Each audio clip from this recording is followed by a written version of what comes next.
Lady T-Bug. Oh, real talk, we gather round. Stories to unfold.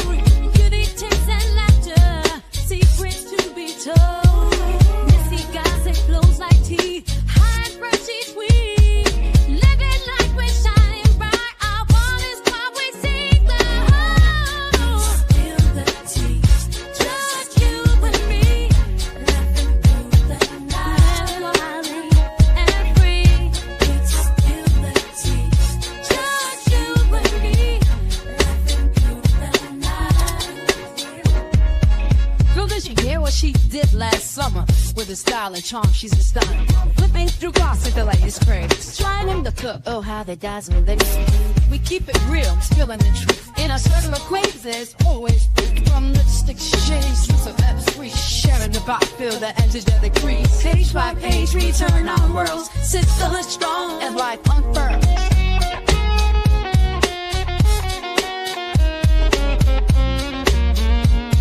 Copyright 2026, Lady T-Bug. All rights reserved. This video is presented for commentary, educational, and discussion purposes. All opinions expressed are those of Lady T-Bug. Content is protected under Copyright Law and Fair Use Act. This video contains original commentary, opinions, and analysis created for the Front Porch crew. It is presented for informational and discussion purposes only. Unauthorized reproduction, re-uploading, or redistribution is prohibited. Hey, hey, hey, Front Porch crew, what it do? What the business is? Happy Monday. Mindful Monday, that is. Y'all know I'm off. Celebrating President's Day, you know. The governor gave us the day off. Normally, I would have been at work, but I'm off today. I already been to the gym. I already ran my errands. I may get a phone call around 5-ish because one of my best friends' mom passed away. So our other best friends, it's 3 of us. We're going to get together and do something for her. So I told her to call me today after work. So that may be an interruption for us. So I just want to give y'all the heads up. And y'all know my damn inbox been on fire. Yeah.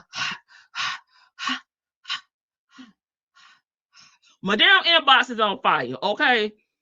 And do y'all want me to react to a video? I don't know what type of vibe y'all want today on the front porch. I don't know. But let me speak to everyone that is here. And then I was going to react to a video. Thank you. Hey, Leo lady. Hey, Chanel. Hey, complicated. Hey, lady. You said peaceful vibes here on the front porch. Okay, we'll keep it cute. Hey, B. Williams. What you doing, sis? How you doing? Hey, the Duchess. Tam. Karen. Eve has many faces. You're off too, running errands in the bushes. Yeah. Thank you, Karen. Hey, Chanel. Get off the back porch. Come over here to the front porch. Hey, Caramel. Thank you so much for becoming a new member here on the front porch. Appreciate it. Go over there, get lost in the sauce, child. It's so much things. Yeah, it ain't even organized over there. But I'm sure you will enjoy the membership. And thank you so much for supporting me. Let me get the money song. Money shower.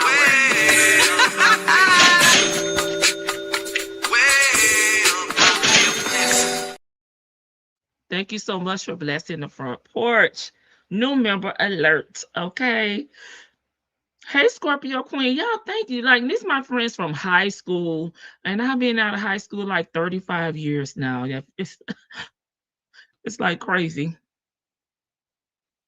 Come on through, Muffin. No, we just hit the go live button. I had it scheduled for 3:15, but as soon as I was about to hit the button, I got an alert that a package was outside, so I went and grabbed that. So maybe we've only been here about 5 minutes. You're not late. Vic to the veil. You ready for the foolishness? Oh. Kara said, you're going to love it here. Yes. And that's to Caramel. You sent me an email, Muffin. Oh Lord, I'm scared. Is it? Should I check my email? I'm just being messy. Let me see. You sent it to my Lady T Bug Media Gmail. Let me refresh it. Let me make sure it didn't go in my spam. No, and you emailed me before. I don't see it. Uh-uh. Let me drop it in.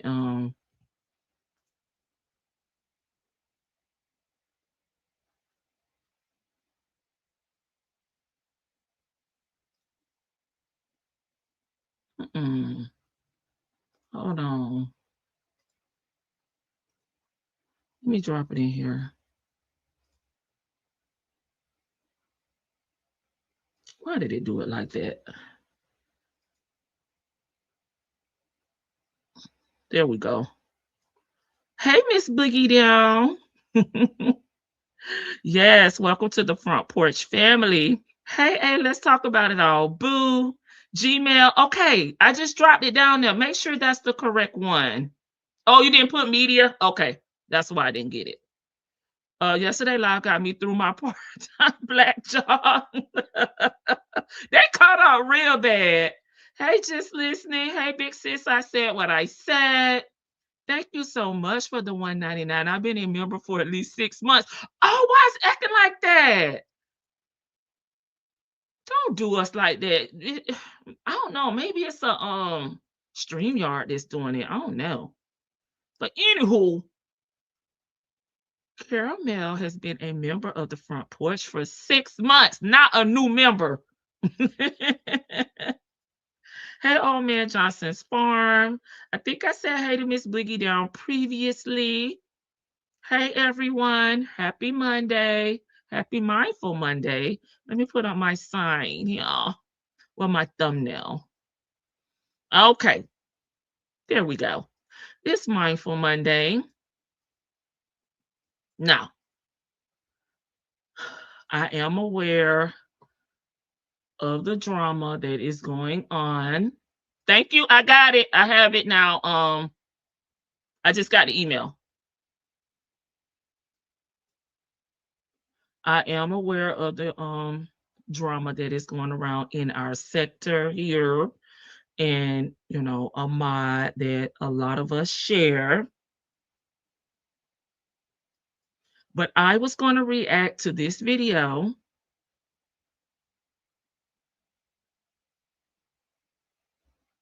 on phone calls from prison.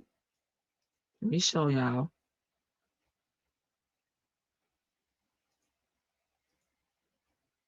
Hey, AKs. Okay, wasn't sure if you saw it. Yep, it just popped through. What drama? See, I knew that it was going to, even though I'm not in the drama, I mean, the person mod for me, so I don't think I will be able to avoid at least talking to my audience about what's going on. You've been missing. Do tell I'm not aware of the drama. Okay. I would say indirectly because I share the same mod that a lot of the other individuals in this sector have. And I feel like it's going to spill over to everyone. So, hey, Rossi. Hey, AK. You was on the vertical, baby. Come over here. Yeah. And so, because individuals, like Miss Boogie Down and Lady Janice, I have kind of correlated communication with the person because in my chat they asked, to reach out to Miss Boogie Down or Lady Janice, and I pass email messages along. Yeah, most definitely, lady, because y'all know I don't like to mess. I like to come on here and laugh and kiki, but I don't want to be indirectly, in the mess either. So that's why I'm addressing it. Okay, be careful of the new screen names. Hey OG, thank y'all so much. So normally y'all know I'll be like, I don't want to be in the middle, I don't want to address it, I don't want to deal with it, keep it off my channel. But because of those things that I mentioned, I'm probably gonna have to address it. Okay. So what I was going to say, okay, let me show y'all so y'all can have a visual. I just take, my responsibility, my part, that's pretty much it for me. But I was going to react to this video. Okay, that was the plan.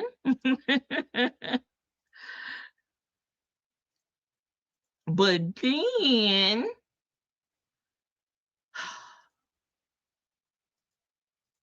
let me pull up my other video.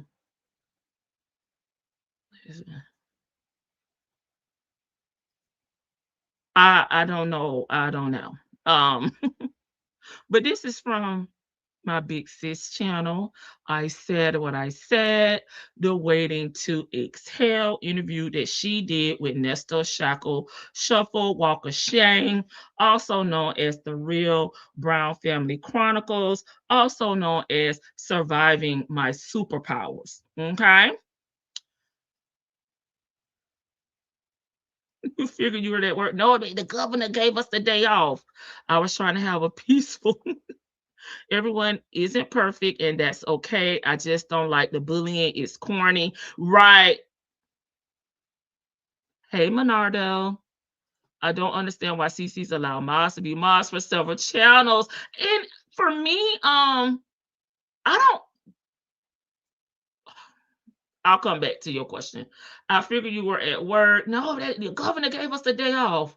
Work day watching a trial for the guys there. I was watching that earlier, Rossi. Hey, Thirsty Rabbit, thank you so much for gifting a membership. Lord, hold on to your chest. So for me, Monardo, like modding for me is just that. If you got time and you're over here watching the content, you want to be a mod and help, you kind of manage the chat. I appreciate that. I really, really, really do. But it's not really like an expectation, like, okay, I'm live, so now you got to be on post. Like, no, it's an honor for me. It's not as serious as it may be with other channels, because I'm not really over here being messy or trying to be in no type of bullshit or start no bullshit. It's like you just really just looking out for the chat, making sure that there's not anyone putting anything that's against the YouTube policy. I really don't even have I've never had a mod meeting. I don't message my mods. Like, I don't even talk to them outside of YouTube. So everything for me is done on YouTube. You know what I mean? Where everybody could see, even if it's in my membership or in on the front porch, So maybe that's why I may not be taking it as seriously as I should have been, is to tie it back to what Monardo is saying. And I don't have any issues with the other content creators. So it's kind of like your time, and I don't own you. So you can mod and go to whoever or whatever channel you like to go to. I don't really get into that, but maybe I should after today. I don't know. What y'all think? Hey, Compton Ebony, you in the bush. This mess is crazy. So, for the ones that do not know, after I was calling it the interview, but okay, let's go back to when I was live last week. And again, y'all be trying to bring me tea, and sometimes I miss the damn memo. But this time I did not miss the memo. I told y'all, this time I'm gonna stop and see what y'all were talking about. So at that time, I asked any individuals that knew what was going on to come up. From B's channel, okay. This was all from V. Lenore's channel. And Miss Boogie Down came up, Miss Principal came up, and Vic to the Veil came up. Okay. And they were all giving a rundown of what was going on as far as V. Lenore's interview. I had not seen the interview yet, and that's why y'all were talking to me about it, right? So everybody that had already seen the video was in the chat, you know, saying different things that they had heard and different subject matters they want to talk about, which was fine and okay with me. I didn't have no issues with what anyone said, you know, in my chat, because y'all were not disrespectful or anything. It was no name calling. Y'all was just saying y'all was shocked about hearing certain things. That's what the vibe was here on the front porch. On the panel, it was the same vibe. But of course, we're gonna give our stank on it because that's what the hell we do. And we were referencing like jail calls, the text messages, like different things that correlated with what the person that V interviewed was saying. Okay. I call it an interview, but I think Vic to the Veil said I should call it a conversation. The last time we kind of indirectly discussed this, I was not able to see V's conversation because by the time I went over there, V had moved it. It was no longer there. So I don't know if she privated it or she put it in her members or not. So I didn't actually see it for myself. So I did appreciate you guys coming and telling me and, you know, putting me up on game, because that's what the hell I asked y'all to do once y'all brought it to my attention. Now, the second part is over here, like, we can agree to disagree. There's not no one man, one sound over here. Like we are all individual thinkers. So I value your opinion. I may just see it differently. So there's no need to disrespect anybody or message anybody off of something that somebody said in my chat, my panel, including myself. You know what I'm saying? Because it is just what it is. You know, I think we know when we say it, type it, or speak it, that we really feel that way, right? And then sometimes we do talk it out and we say, oh, I wasn't looking at it from that perspective. And that's fine too. But I think it's gone too far, okay? It's crazy and I don't understand it. Yes, I was watching the live during that interview. If you don't have issues with the person, then leave it alone. Just because someone has an issue with a person doesn't mean anyone has an issue with them. Yeah, but I don't want what's happening on another person's channel to follow my channel. And I don't want it to overspill on my channel.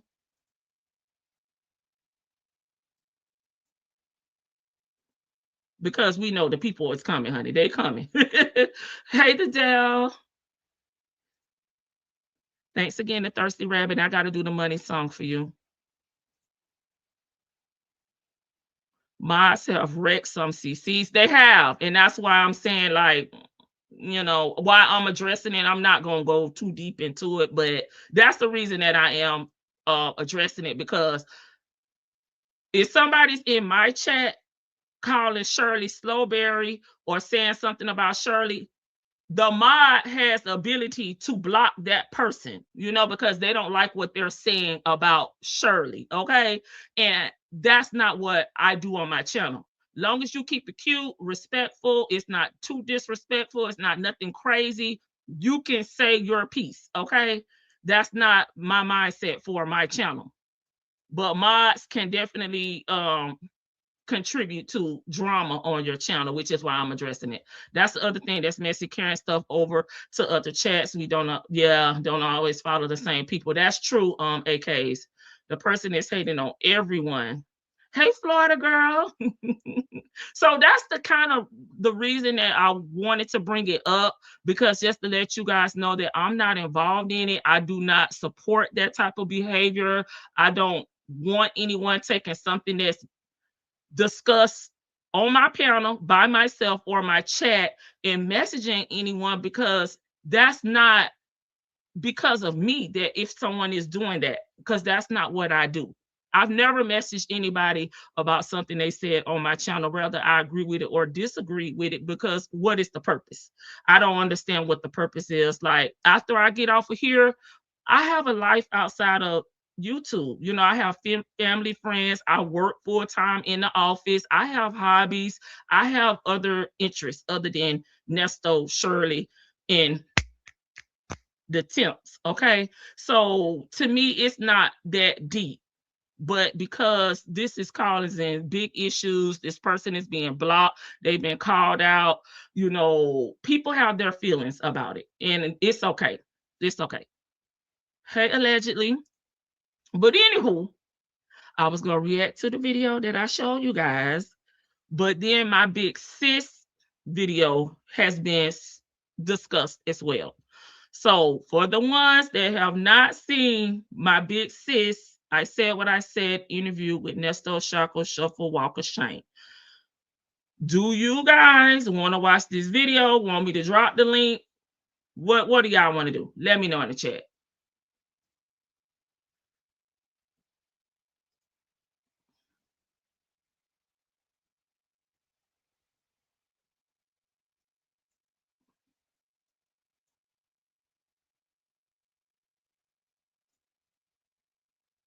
I'm waiting. The deal said yes. Oh my God. And I'm, unless yes, let's watch it. Yes, I want to watch it. Yes, let's watch. Georgia Peach. Hey, sis. Drop the link. Okay, you want to come up first? Okay. Okay, Miss Boogie Down. I got you. Okay. I'm just looking. I'm down. Okay.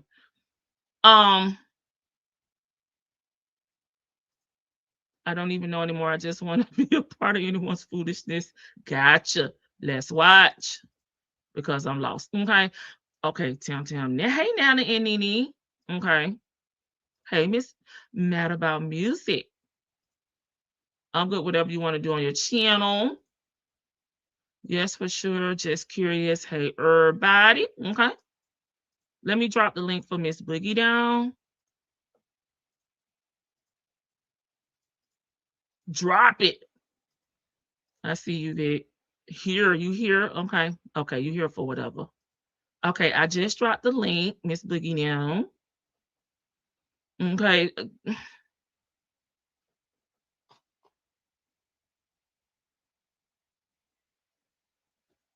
And I'm not here to change anybody's perspective, feelings, or anything like that. Just here to provide the content. My big sis did interview her, and she did discuss her life, and things of that nature. You glad catching y'all today? Good, Vicky. Oh, I thought you were saying something else. Okay, I'm waiting on Miss Boogie now. I'm waiting on her too, because I'll let her. I'm sure she has something too. But Until this is video. she, yeah, is she up here yet? No, she's not. Hey, Jay Blake. I just want peace. That's all I want to say. Just peace and harmony. I know it's not always going to be that. Life is not sunshine and Hey, rainbows, Miss but R. Clark. I just want some. I just want peace, y'all. This is I love Lady T Bug's channel. She's a great. She's the main moderator, the sole, really the sole moderator, and she runs her channel in a very productive and cohesive manner. Um, so whatever you hear from somewhere else, that's could be drama filled, that please just be mindful. Please don't try to carry that over here. Just because this is a great space. We can talk. She Hey, drops the the one link for she. us. We have like great conversations. We agree to disagree. This is a great space. So I'm not going to say what I want to say yet, but go ahead, Miss Boogie Down. I see you up Okay, here. we'll see how much we could get through, and then we'll pause and drop the link. Hey, Miss Boogie Down. Thank you, Florida girl. Hey, Butterfly. I'm pissed right now. And I just want to say I don't blame you for anything. So I don't ever want you to think that I give my information and I told you as you passed my information on to Jay Blake and other Yes, subscribers. I yes. don't do messy. I've had wonderful conversations with outside of this platform with Lady Janice, with I Said What I Said yourself. We don't do this. And the mere fact that there's people whose life, and I think think this interview is a good place to start, is in soul disarray. I still pray for that person, and I still pray for everybody, because at the end of the day, we are here. We have our own lives. And this, for me, as I've said in any correspondence that this woman has sent to me, I have always said, this is entertainment, because I think people in society get too damn wrapped up in lives of people we don't know. And then you want to go to another level of thinking you're going to defend somebody, and you're threatening people, and you're trying to rope other people in nonsense. And let me tell you something. I want to be very clear, very, very clear. I've been on this planet for 52 years. I've seen a lot of things. And let me tell you, when I knew at 24 years old, losing my mother, that life ain't fucking fair. But at the end of the day, we got to do what we got to do. Understand this. I play no games. I don't throw rocks and hide my hand. I stand on business for me and mine. And even in this virtual world, the people that I have genuinely cared about, and I've watched certain people with their little mod sticks take it to a level where it doesn't even make sense. But I know one thing is real. Mental illness, especially in our community, it's real. And these fucking people are sitting here and they really think that they're going to do things and say things, and it's going to be shielded because you come in on the pretense of being this God-fearing person, and you the fucking devil yourself. But let me be very clear how I stand on business about who I am and what I am. I say my motherfucking name, and I say what I got to say. And if you don't like it, it's all good. But I keep my motherfucking enemies close. Sending people emails, I could have exposed this person a long time ago, but I mind my business because I know the God that I believe in and the God that I pray with will take care and protect the people that I pray for. And I know that you would have revealed yourself. You are a sick individual and you need help. But I'm even here to tell you on the fact of how messy you are and how disgusting you have portrayed yourself to be. I still pray for you, sis. I still pray for you, because you're not going to be the reason why when I close my eyes for the final time, end up in a resting place that I know is not designed for me. My God is powerful, and I know he covers me. He covers my family. He covers this channel. He covers these people. And you won't win. When you sit up here and you succumb to the enemy, that's your business. I don't play pussy, and I won't get fucked. Understand well. I blame no one. I choose who I will be friends with. I choose who and what I will entertain. This is the only panel that I come on, aside from I said what I said, when she comes through as well, big sis. Because at the end of the day, God has given me discernment. And if you claim to profess and know the Lord, then I don't understand why you don't have the discernment to know that you will not win. You will not win.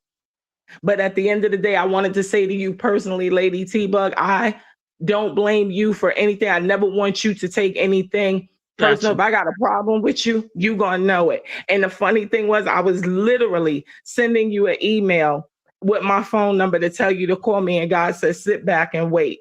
Because still send it, please still send it. Because the enemy will definitely reveal themselves, and people will use discernment. And those of us who profess to know and love the Lord, it will be revealed to you who we are. But I don't do messy. I have just come into the YouTube sector, and this is the place where I personally feel comfortable. Every content creator, for the most part, at one point drops their link. But it's only a few that I feel that God has allowed me to come and know that it is a safe space. And I know that this channel is one of them. And beside all of the nonsense going on, I don't understand how people are taking this so seriously. This is entertainment. We are being entertained. It is so sad when you seeing content creators go at it with other content creators. But again, we grown people, you make your bed, you lie in it. I don't throw any glass or any stone, living in a glass house myself. I'm transparent and I'm here for the show. I'm here for the fun. I'm here for the community. But what I'm not here is for the fuck shit. I don't do that. I don't do messy, which is why I told the other content creator, by all means, you can say my name. I don't throw no rocks and hide my hand because, as you can see, any email is what has been sent to me. Now, you came in on the pretense of wanting to ask my opinion of something, and then you used it to talk about other people, and I shut you down numerous times. But I didn't block you. So that one is on me, because you know why? I felt more sorry for you and feel more sorry for you than anything. So I felt like, well, I don't have to entertain you. I don't have to sit up here and join in with you. Let me show you a different way. But at the end of the day, you are older than me and your life has been harder than mine. I'll give you that if what you say is true. But I still love you and I'm still praying for you. But let me tell you this, and let me stand on business with it. Don't fuck with me because you don't know me. Don't let this world of this virtual essence that we're in get you fucked up and get you fooled. I have been through a lot in my motherfucking life, and guess what? I am still standing. I'm still a boss. I'm still a fucking Black queen, and that's who the hell I'm gonna always be. But at the end of the day, what I won't do, whether I know you personally or not, is let you disrupt my place of peace. And this channel is one of those places of peace where I can get away from the fuck shit of every day, and you too.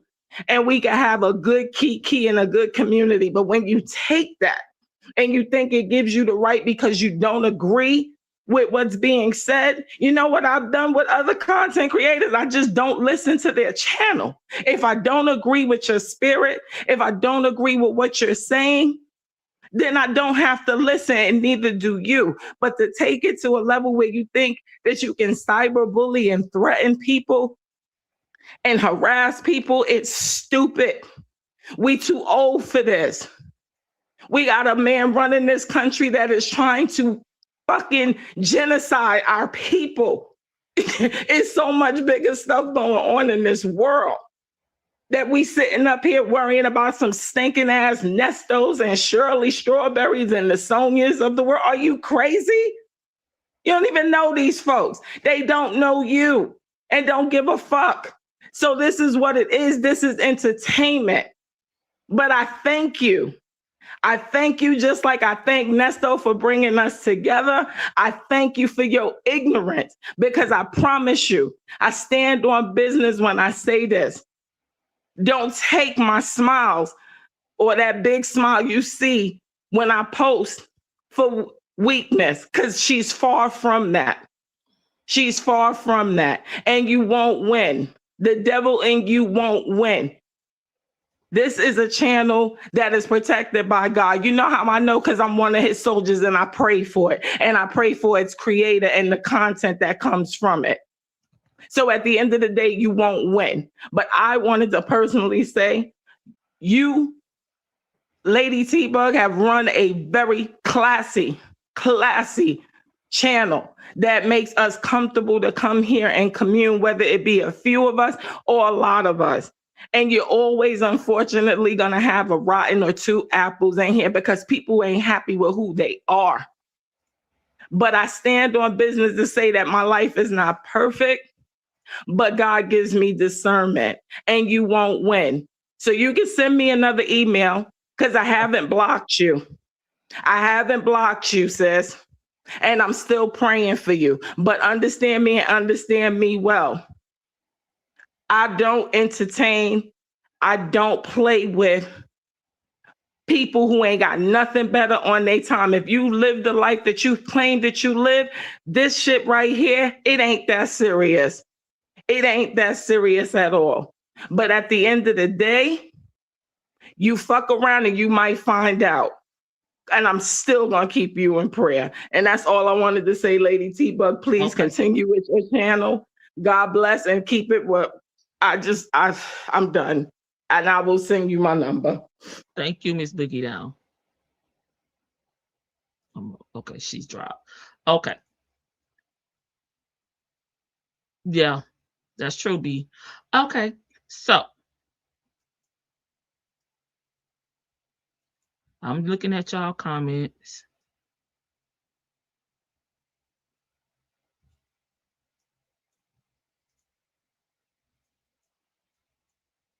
Shit.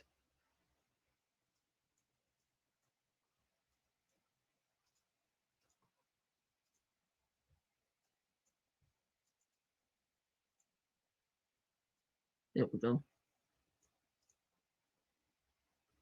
I run a tight ship. Yeah. And like I said, I'm indirectly involved because one, I was the one that facilitated the communication between Miss Boogie Down and the individual. And that's just as far as being in my chat and asking for her email. And I just told her to send it to me and I forwarded it to Miss Boogie Down. And y'all heard what Miss Boogie Down said about their communication. I wasn't in that part, but I did, get one email and passed it along, So that's why I said I wanted to address it and that person mod for me. Because I don't know, baby. If you've been in this chat talking about Shirley, you may have got blocked. You may have gotten your message deleted. And it wasn't because I asked anyone to do that. So that's why I'm addressing it. And we're about to get into because I think the majority of you guys wanted to hear the interview my big sis did on her Waiting to Exhale channel. I said what I said. Thank you, everybody, because I really this is like where I come to cut up at. Y'all know I cannot cut up in them people government business like I do on this damn chat. So this is like my outlet, to talk to like-minded people. And again, we don't all have to agree. We can agree to disagree. We gonna cut up anywho. Okay, and just taking things outside of this YouTube, taking it to threatening people and harming people, talking about their extended family. I think that's going too far for me. That's not a representation of the Front Porch. Okay, the Front Porch crew. Period. And it could have told lies. Thank you, B. And the interview could have told lies, but it's not a reason to attack anybody. Rather, if the interview is true or false, I don't feel like you should attack someone.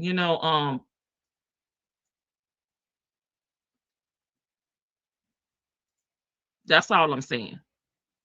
Okay, so let me hit play, y'all. I watched this initially when my big sis did the interview, so I did reach out to her and ask her what she thought about me. Of course, playing it on my channel. I did get permission, and she is in the damn chat.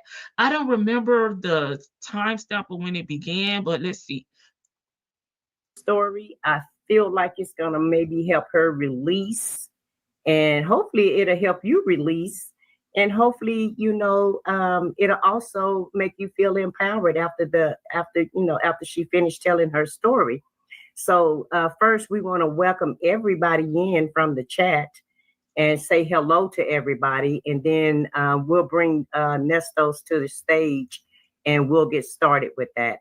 It looked like Vaughn has already been highlighting some of you guys, but I'm going to go through here and say your names. And you guys, my little sis not feeling so well today. So y'all kind of pray for her and, just have for being a moderator today. I love the song.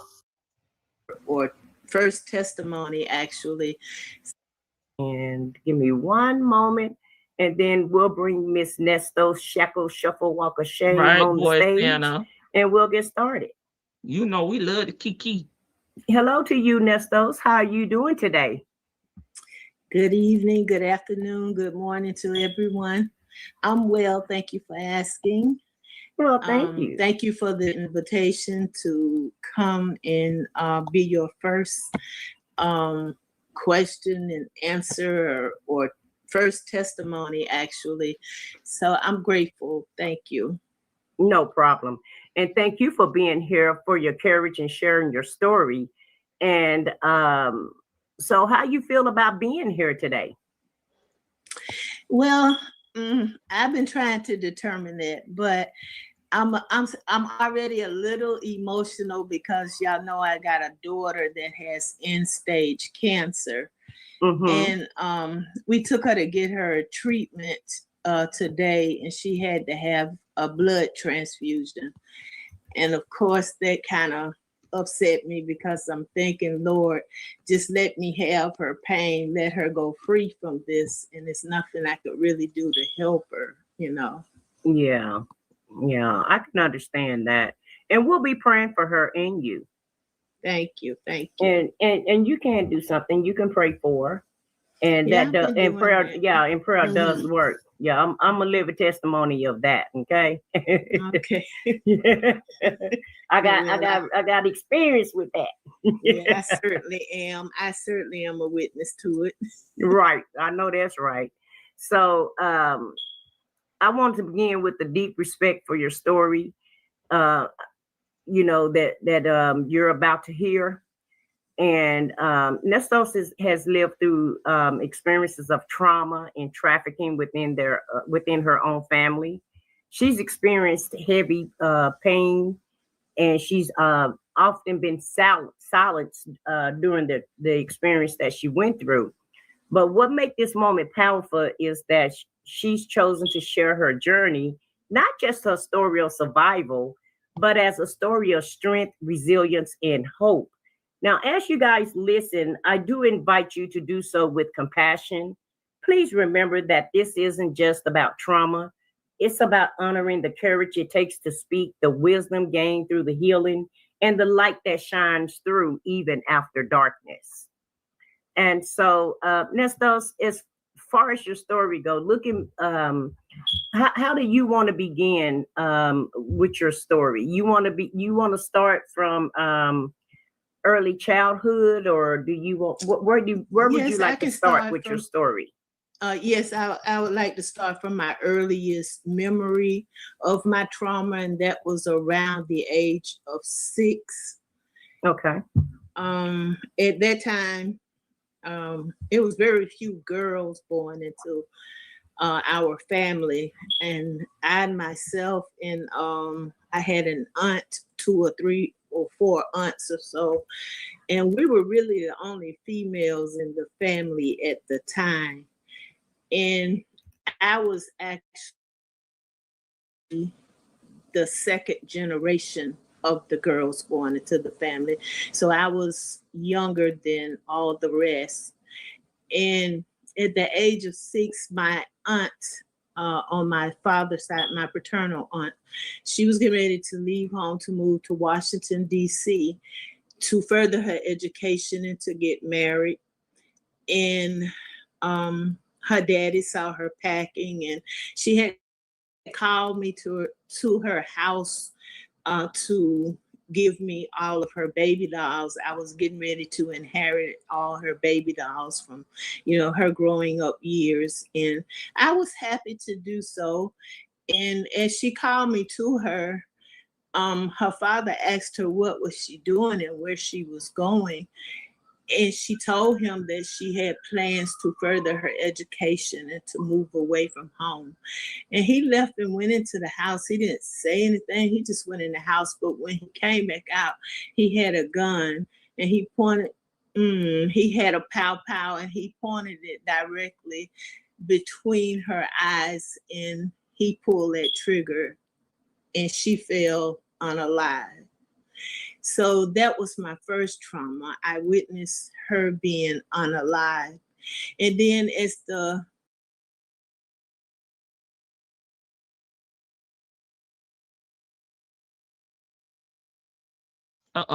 Sorry about that. I'm gonna pause it right there. I've been putting trigger warning in the chat, but just to go back, here is the link to my Big Sis back page, Waiting to Excel. So far, she's done, I think, 2 or 3 interviews. One was the one we're listening to now, which was her first interview. Her second one was with Miss Boogie Down. And I know she was supposed to do a third one, but I'm not sure if she did that one yet. So I want to acknowledge my big sis. I said what I said, and this is the link to her channel, her backup channel, Waiting to Exhale. We'll pause it right there. Hey, the one she said, huh? Okay, excuse my tongue.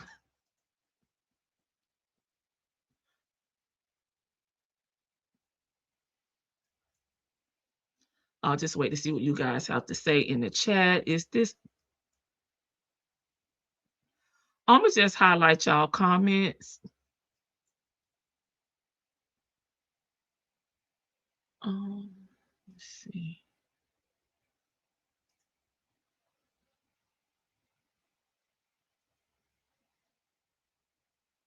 Because some of these things were referenced at V's, and these are things that, you know, she's mentioned in various chats and during this interview for the ones that just don't know.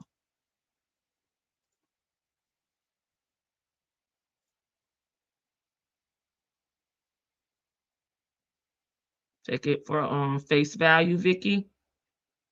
Take it at face value.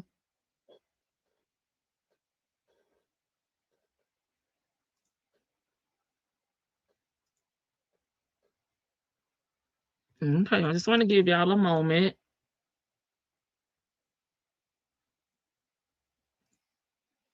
Okay, y'all ready to move on? I got so many windows open. This is crazy. Pow pow went off. My mother and other aunts heard me screaming, so they automatically thought that I had the pow pow.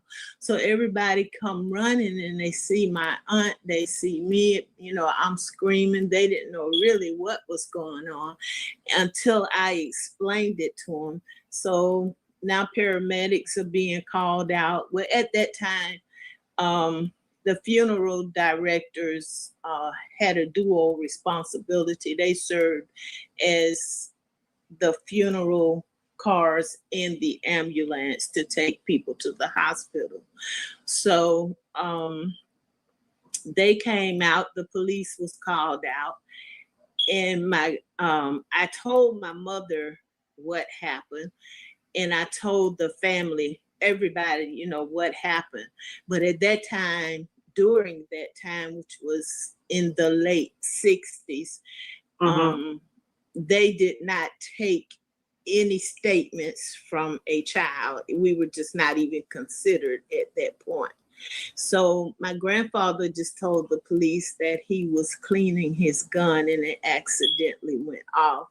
But that's not what happened at all, because he simply told her that if I can't have you, no other man will. But, wow. You know, because of that time, because, you know, so he got off to some degree, because his suffering came much later on his dying bed. He went through some things before he actually died, but he got off. There was no jail time. There was never even no more questions about it, you know. And so now we fast forward about 6 months later.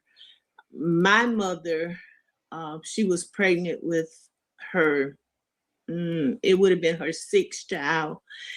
And her and my dad lived apart at the time. She had one household and he had the other. And this particular day, it was a Saturday, I can remember the day. This particular day, he came by the house and they got into an argument about something. And then he beat her. He beat her. And it didn't matter how I hollered and screamed and how I tried to stop him. I just got hit in the process as well. He didn't care. He just beat her. So later on, after he finally left, my mom found the strength to write a note, and she pinned it on me, and she sent me to the neighbor's house. So after the note was read, next thing I know, the hearse was pulling up at the house. And in my mind, they're just coming to take my mom to the hospital to have this baby, you know, because she was in her last trimester. So in my mind, I'm just comprehending that she is going to have a baby, and I'm happy, I'm joyous. And then just a few hours later, my dad and my aunts and some friends show up, and they are all crying, and I'm still running and jumping like I'm gonna have me another little brother. And they was trying to tell me that my mother and my brother did not make it, but I just could not receive that. So I was in denial. But nevertheless, that was the second time I had seen somebody be unalived in front of me. And so after my mother's funeral, her children became the prize because. Okay, I'll pause it right there.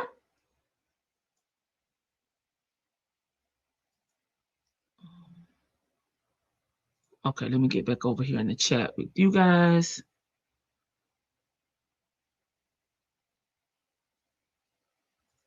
This was a lot. Yes, it's definitely a lot. And this one, I think it was that I highlighted earlier.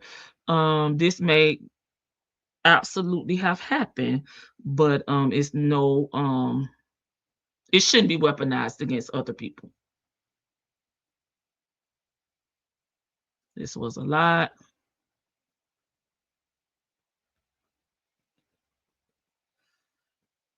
What you putting on your face mask for? Are you in the car by yourself?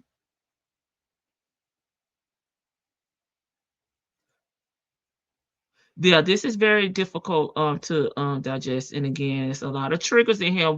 We're not going to finish it in its entirety, but I just want to give some context to you know, some of the things that has been discussed within the last week for individuals that do not know.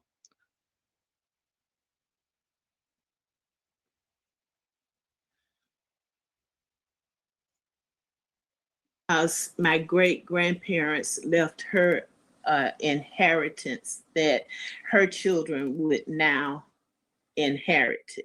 So we became the prize. I always thought that my great grandparents were actually my grandparents on my mother's side, but I learned after her death that they were actually my great grandparents. So now my grandparents actually show up, and the battle for custody of my mother's children began, because everybody knew whoever got the children would also have inherit some type of money or something from it.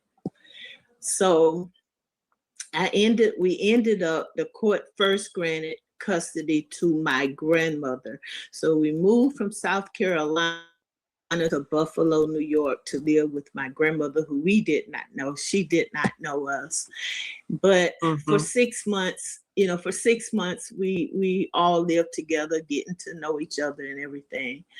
And 6 months later, my dad decided to get married. So 6 months later, after he was married, the court granted him custody. So he comes to Buffalo and moved us back to South Carolina. Well, it was then that my home became a dungeon. I was the only girl besides the stepmother, and I'm not here to crucify, to criticize, or nothing when it comes to my stepmother, because for me, she was a shero. You know, she didn't know much, and she was much like, and this is the only way I know how to explain it today. She was much probably like Ernesto and a Shirley, where she seemed to have been completely compliant with my daddy. And maybe perhaps that was because she was being abused as well. So So he was abusing her also. Yes. So maybe that's why she was always so quiet and played in the background of things. Right. You know, so let me ask you this one question, Nestos.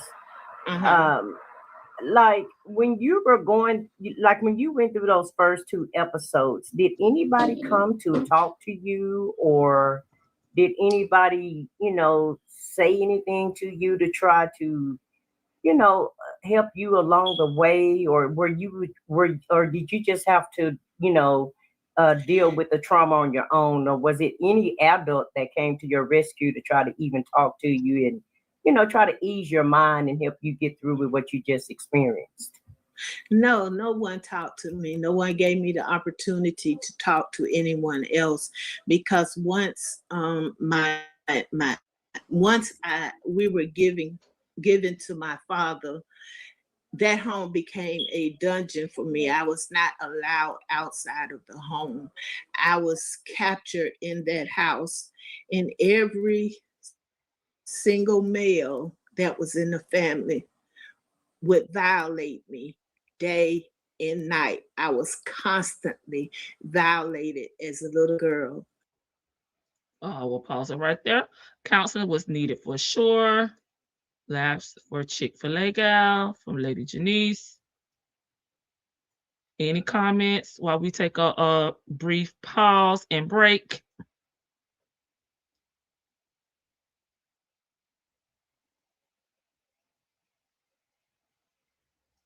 Please like the live. They say, baby, no.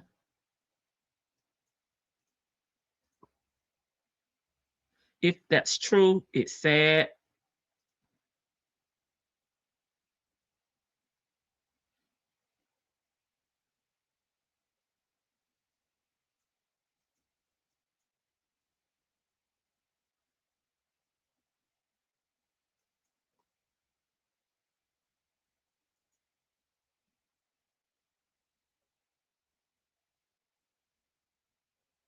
Okay, no more comments. Y'all ready to move on? Or we still need a little break?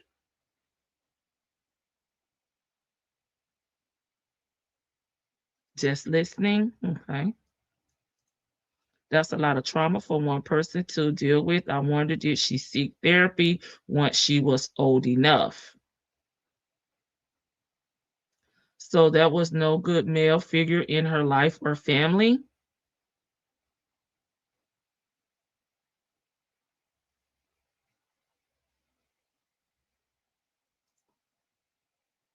This still does not give anyone the rights to bully other people, hurt other people, and help is needed. This may be a wake-up call for them. Okay.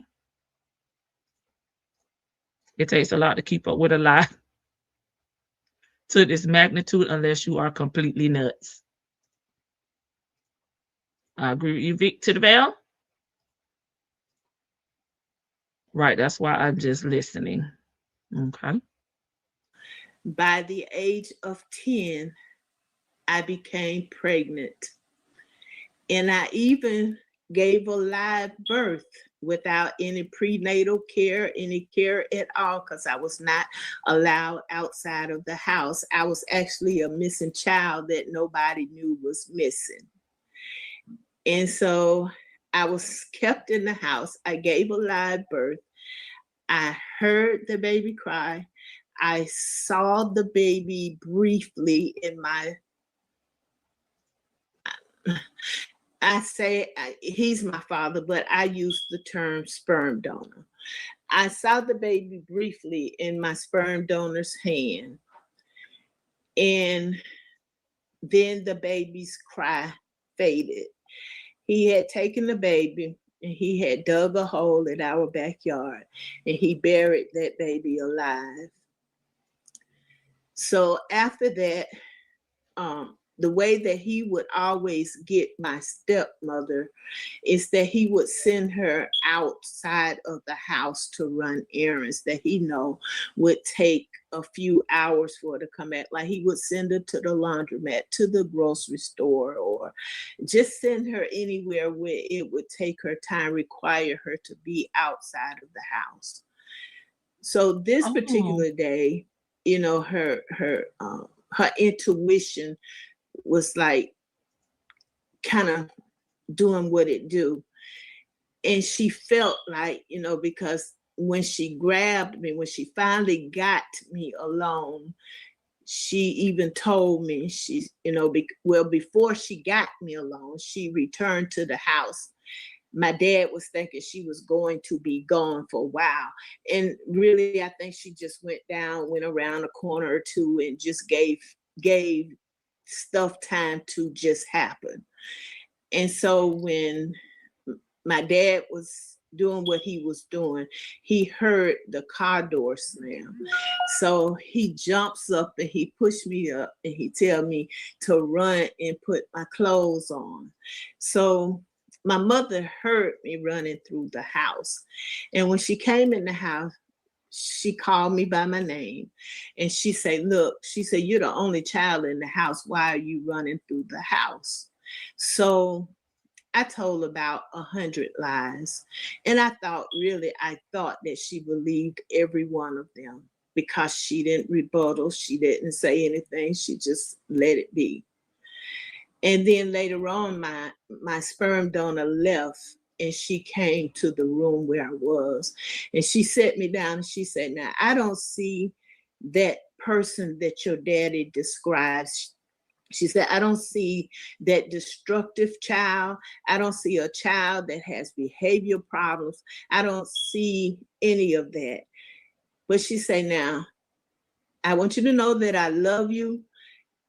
And if I'm going to help you, you're going to need to be honest with me. So I need you to tell me the truth about what's going on. And I had a moment of truth with her. And I let her know exactly what was going on, what had been going on for many years in that house. And she told me then, she said, okay, gather as many of your things as you can get. We're leaving today. In the process of our leaving, my father drives up and catches us leaving. And here we go again. When we left the house, well, when I left the house, I left with my father and not with my mother because she was believed to be unalive at that time because he beat her, he left her laying, drowning in her blood. Well, you could take another break, guys. I kind of got a little confused because I thought it was the stepmom here, but maybe this is just an older story.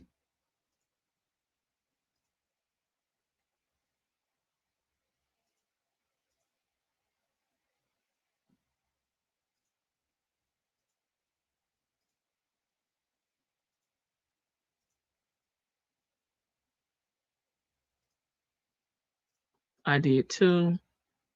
I thought it was the stepmother. I thought the mom had been gone away. Yes. Maybe this was another older story.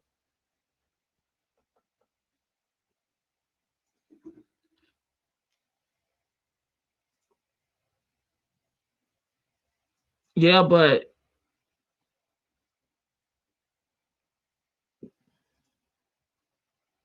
okay.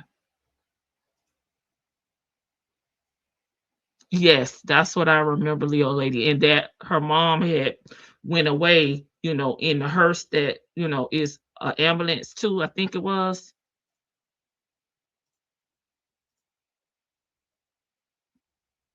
Okay. But that just could be like Vicky said. We got in the car. We were in South Carolina when we left, and we didn't stop until we got to some of the families' homes in Baltimore, Maryland. And I went to use the bathroom in the house, and I saw a phone in the hallway. So I called my aunt collect. And she did accept the call, and I let her know to please get some help out there for my mother. And just by the grace of God, she survived that beating. Now, I have not seen nor talked to her since then. It's been my life dream. I've written letters all over the world to every talk show to see if we can locate her, because I just want to tell her thank you, but I have not been able to locate her. She got lost after this. So, but, you know, again, you know, he thought he had killed her, unalived her. So, then I, at that point, he used to have a little bottle of a clear substance with the needle. At that time in my life, I didn't know what insulin was. I didn't know at all what insulin was, but I learned later that it was insulin. But that's the little bottle that he used to threaten me with. You know, he used to always tell me that it was poison. And he used to tell me in these exact words, if you tell anybody anything, I'm going to get rid of you like I did your mother. Wow. And so that, was it still when you were 10 years old, Ernesto? So were you? Well, by this time I had got to be just a little older, because I was just a little older, not much older than 10. I had the baby maybe a year or two ahead of 10, because at 13 is when I start to become a runaway. You know, I start running away. That's when I start to make my escape. And I ran away, but during that time, here we were now in the early 70s. And during that time, it just was no help. We were not heard. It just was no help. Even every time I would run away, it wouldn't matter what I say and who I told, they still would take me home and place me back with him. And so this became a cycle for me. You know, they take me. As soon as I can get away, I get away. I stay hidden for as much as possible. But I was a young girl sleeping in just there. One particular night, I was just an hour. Well, hold on one second. Your phone is kind of going in and out, so I don't know. Oh, is it? Yeah, I don't know what's going on. Yeah, we can hear you better now. Okay. Well, I was just tired, you know, and at 13 is when I began to run away. And I was sleeping in cars. I was just whatever. And this particular night, but some woods. So I went up in the woods. It was dark. I couldn't see nothing in those woods, but I was just tired enough that I was going to go in those woods and I was going to lay down and get me some sleep. And I did just that. I didn't think about nothing. I was tired, completely tired. I was mentally worn. I was physically worn. I was just tired. I laid down and I slept good that night. That was the best sleep I had had in a while. And early that morning, I felt something move. And I looked down and it was a snake. I had slept on top of a snake bed. I mean, I was actually in the snake den. And they did me no harm, none at all. None at all. God had me covered, you know. But at that time in my life, I did not see God and I could not accept God.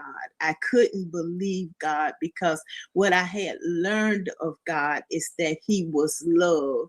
And I didn't see me being loved at all. I didn't see love in my life. The man himself that was supposed to protect me and teach me love taught me nothing but violence and it's things that does not equal love, you know. So, but God protected me while in the woods that night. And so as time went on, he went and got another wife. Of course, he goes and he marries. And there came another young girl into the household because she had a daughter. And so she was one of those women that when I told her about my father and what he had done, I was the villain. I was the bad person. I was lying. I wanted attention. So she didn't listen to me at all. She didn't want to hear it. She didn't want to hear nothing bad about my sperm donor. So, of course, what she does is subject her daughter to the situation. And after a while, or maybe from the beginning, I actually know when it started with her daughter, but her daughter did come to me and let me know that she was being abused. Mhm. So, I could not do anything for her daughter. I couldn't take her out the house because I didn't want those type of charges placed on me. So what I would do is go back to the house and be her sacrifice. And I would put myself in her place. So if he had to just mess with somebody, it would just be me. I was trying to take it away from her. I didn't want her to have to suffer because she was so much younger than I was. And I didn't want her to have to go through what I had already gone through. But even with me thinking that's what I was doing, it wasn't that way because he was just abusing both of us at that point.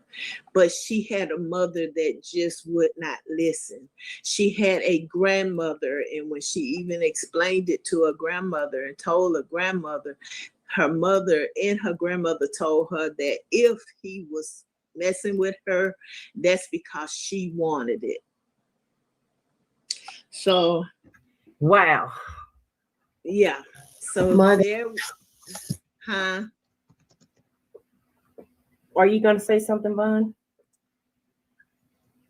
No, I said, my God. Oh, okay. And so I spent years trying to get my sister out, or my sister. We're not related really, but my sister. And so later years she finally did get out. What we both did to escape is that we ran from my sperm donor's house right into the arms of the first man that would receive us into his house. But we left one situation and just went to the next situation because we were still being abused. We were Okay. Yes, this is definitely horrendous. Right. Or the grandmother. Remember, she said the grandmother too. Oh, okay. You heard that pedals stop before they get their cycles. Oh, and she was under 10. I think at this time she's 13 because she said at 13 she began to run away and she was sleeping on the bed of snakes. And she started to go back so she could protect, the other, what she's calling her little sister. still, having to endure abuse. We found men like the Oh, yes, sperm that's true, donor, Leo lady. That's true. maybe not to the degree that they were doing anything to their own children, but they certainly didn't have any respect for women. So I had to experience the DV at that point, because the first time out the house, now I'm at about, I've spent my teen life as a runaway and in and out of juvenile facilities. So I graduated. out of the system is what I did. I Okay. got old enough to where I aged out of the system. So now I'm a young adult and I'm still alone by myself, nobody else. And I age out of the system right to the streets. So when you say system, are you talking about like foster care or yes, or was it like a juvenile detention? Because you know back in that time, yeah, I was placed in foster care. I was placed in group homes. I was placed in juvenile facilities. Yeah, I was gonna say when you run away back in those times, they would put you in juvenile versus a foster home. Yeah. Yeah, I was placed in juvenile facilities, so I finally aged out of those facilities. And so now I am a young adult, and I meet a man that's actually in the Army when we meet. He's in the Army. And, you know, I sit down and I question him, you know, like, hey, do you drink? You know, I ask all the questions, you know, to kind of not go, you know, get involved with the usual man like my dad. And, you know, he answered the question about drinking. Just an example. When I say, do you drink? He say, on occasions. But what he didn't say is that everything was an occasion. He wake up in the morning, that's an occasion. You know, he put on a shoe, that's an occasion. You know, stuff like that. So he was he was basically an alcoholic at that point. You would say? He was an alcoholic and he was on drugs. Oh, okay. And he eventually got a dishonorable discharge. But by this time, I am pregnant I'm pregnant for the first time by this time. And I'm getting ready to deliver my first child. And I count that child as my first child because the actual first child was conceived in the way that it was. So now I'm pregnant. I'm starting my family, and I'm with the man that's an alcoholic and a drug user. And oh boy, did I get beat! I got beat so bad I started having seizures. He was wearing my head out, and so when I got enough strength to leave, when I finally took my baby and I left, I stayed gone for a long time. And then we get back together and he assures me that he's changed and that he wants to be a part of this, you know, children's life and all the works. And I get back into the situation only to have another child and go back through the same thing. So now it's just me and my children, and I have to find a way to survive, to keep my children, and to live for my children at this point. So I worked a job. The job that I got was third shift. Well, okay. The job that I got was third shift. So he would come and he would keep the children during the night while I go to work. And then when I come in the morning, he would leave. And so that's, you know, the way we work things out to suffice for child support. So this particular morning, I come home and I'm getting out my car and I could hear my little 4-year-old screaming and crying. And I'm like, okay, what is wrong? So I open the door and I'm going, you know, I'm at the door and I'm like, why are you crying? And she said, Mommy, I didn't did it. So I say, what didn't you did? Because that when she said that, she was real serious, So Yeah. I asked her, I said, what didn't you did? She said, I didn't did it. So I asked her dad, and at that time, her dad and my youngest brother and a friend was in the house. And I asked her dad, I said, what is going on? He said, she got a spanking for wetting the bed. Well, I didn't spank for wetting the bed. I never spanked for wetting the bed. So I picked her up.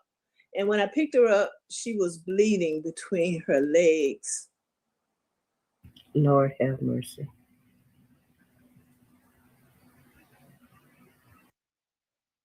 Do we need another break?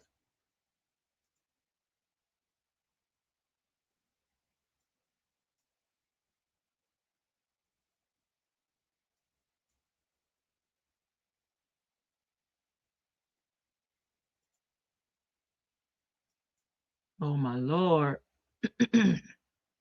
Lord.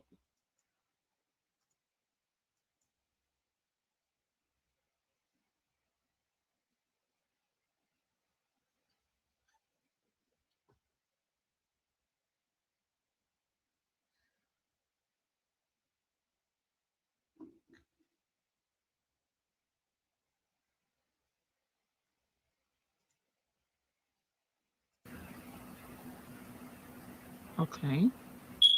Okay, I saw your comment when I hit play. Most parents come in the house and their child is screaming and hollering. First thing you do is pick them up at that age and ask what's wrong. That's in my mind. Maybe people are different. Sorry, I don't believe that. She didn't see signs. I think she would know the signs of a user. My 4-year-old daughter had been taken advantage of. I'm so sorry. I'm so sorry to hear that. I'm so sorry. That's so. So as a mother, I wasn't thinking. I just wanted to clean her up. And that's the first mistake I made, because I did clean her up before taking her to the hospital. So we get to the hospital and they checking her out, and they came out and they talked to me and told me I knew what had happened. When they told me, it became real to me, really real to me, because they didn't just say she had been violated. She had also contracted a STD at 4 years old. Wow. So I called a friend and I asked a friend to come to the hospital. And he came on to, I asked him to just sit there, until the doctor through with the examination to see what would happen next, because I knew that the police and everybody would be called at this time. So I asked him to sit there, with my baby for me, and he agreed to, and he didn't ask me any questions. He didn't ask not one question. So I got in the car and I drove to the nearest pawn shop. And I asked the guy, I said, can I look at a few of your pow-pows? Mm-hmm. And I did, and I found one that was comfortable in my hand. I didn't pay for it, but I walked out that door with it because I was on a mission. So, of course, now I'm finna start my criminal background, because I walked out with that pow-pow. I went to another store and I asked for the bullets for the pow-pow. I got those too. I didn't pay for nothing. And I went back to the house to find her dad. By that time, he and the guys had left, and they had went down to this little place that we called the Grill. It was a bar, grill, and pool hall. And when I saw him, I saw them, and they were standing in a crowd of men. So the shot in the air because I wanted to just spread the crowd. I wanted who I wanted. I didn't want nobody else. It wasn't like that. I wanted who I wanted. Mm-hmm. And police was already looking for me because I done already started, I done did what I did.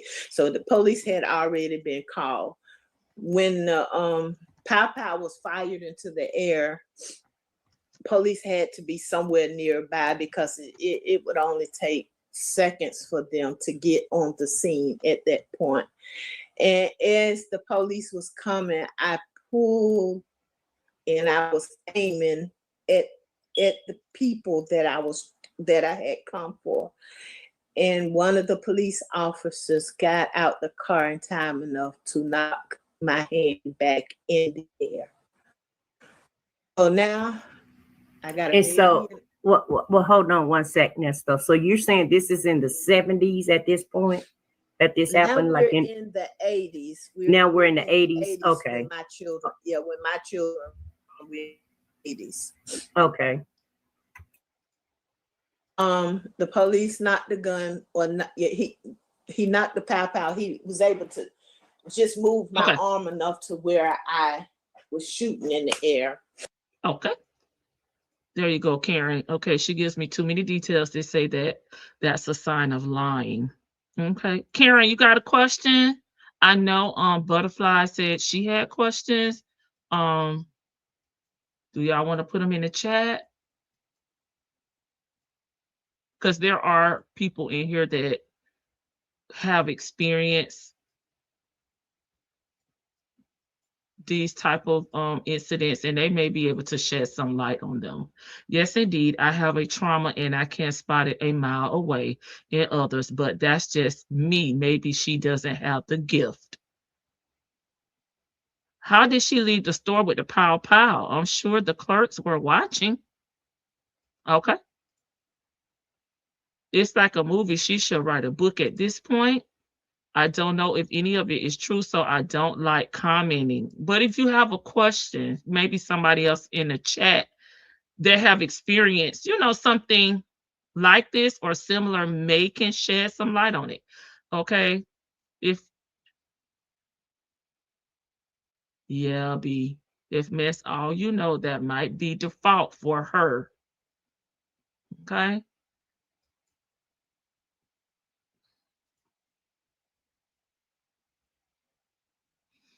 That's a good one. If SA happened to me, I would not leave my child with a man. I mean, and then she also, she said she wasn't thinking and she wanted revenge, for what happened. And it doesn't sound like the dad was too concerned. They went down there to the bar and was still hanging out. And she had to pull up, at the bar with the pow.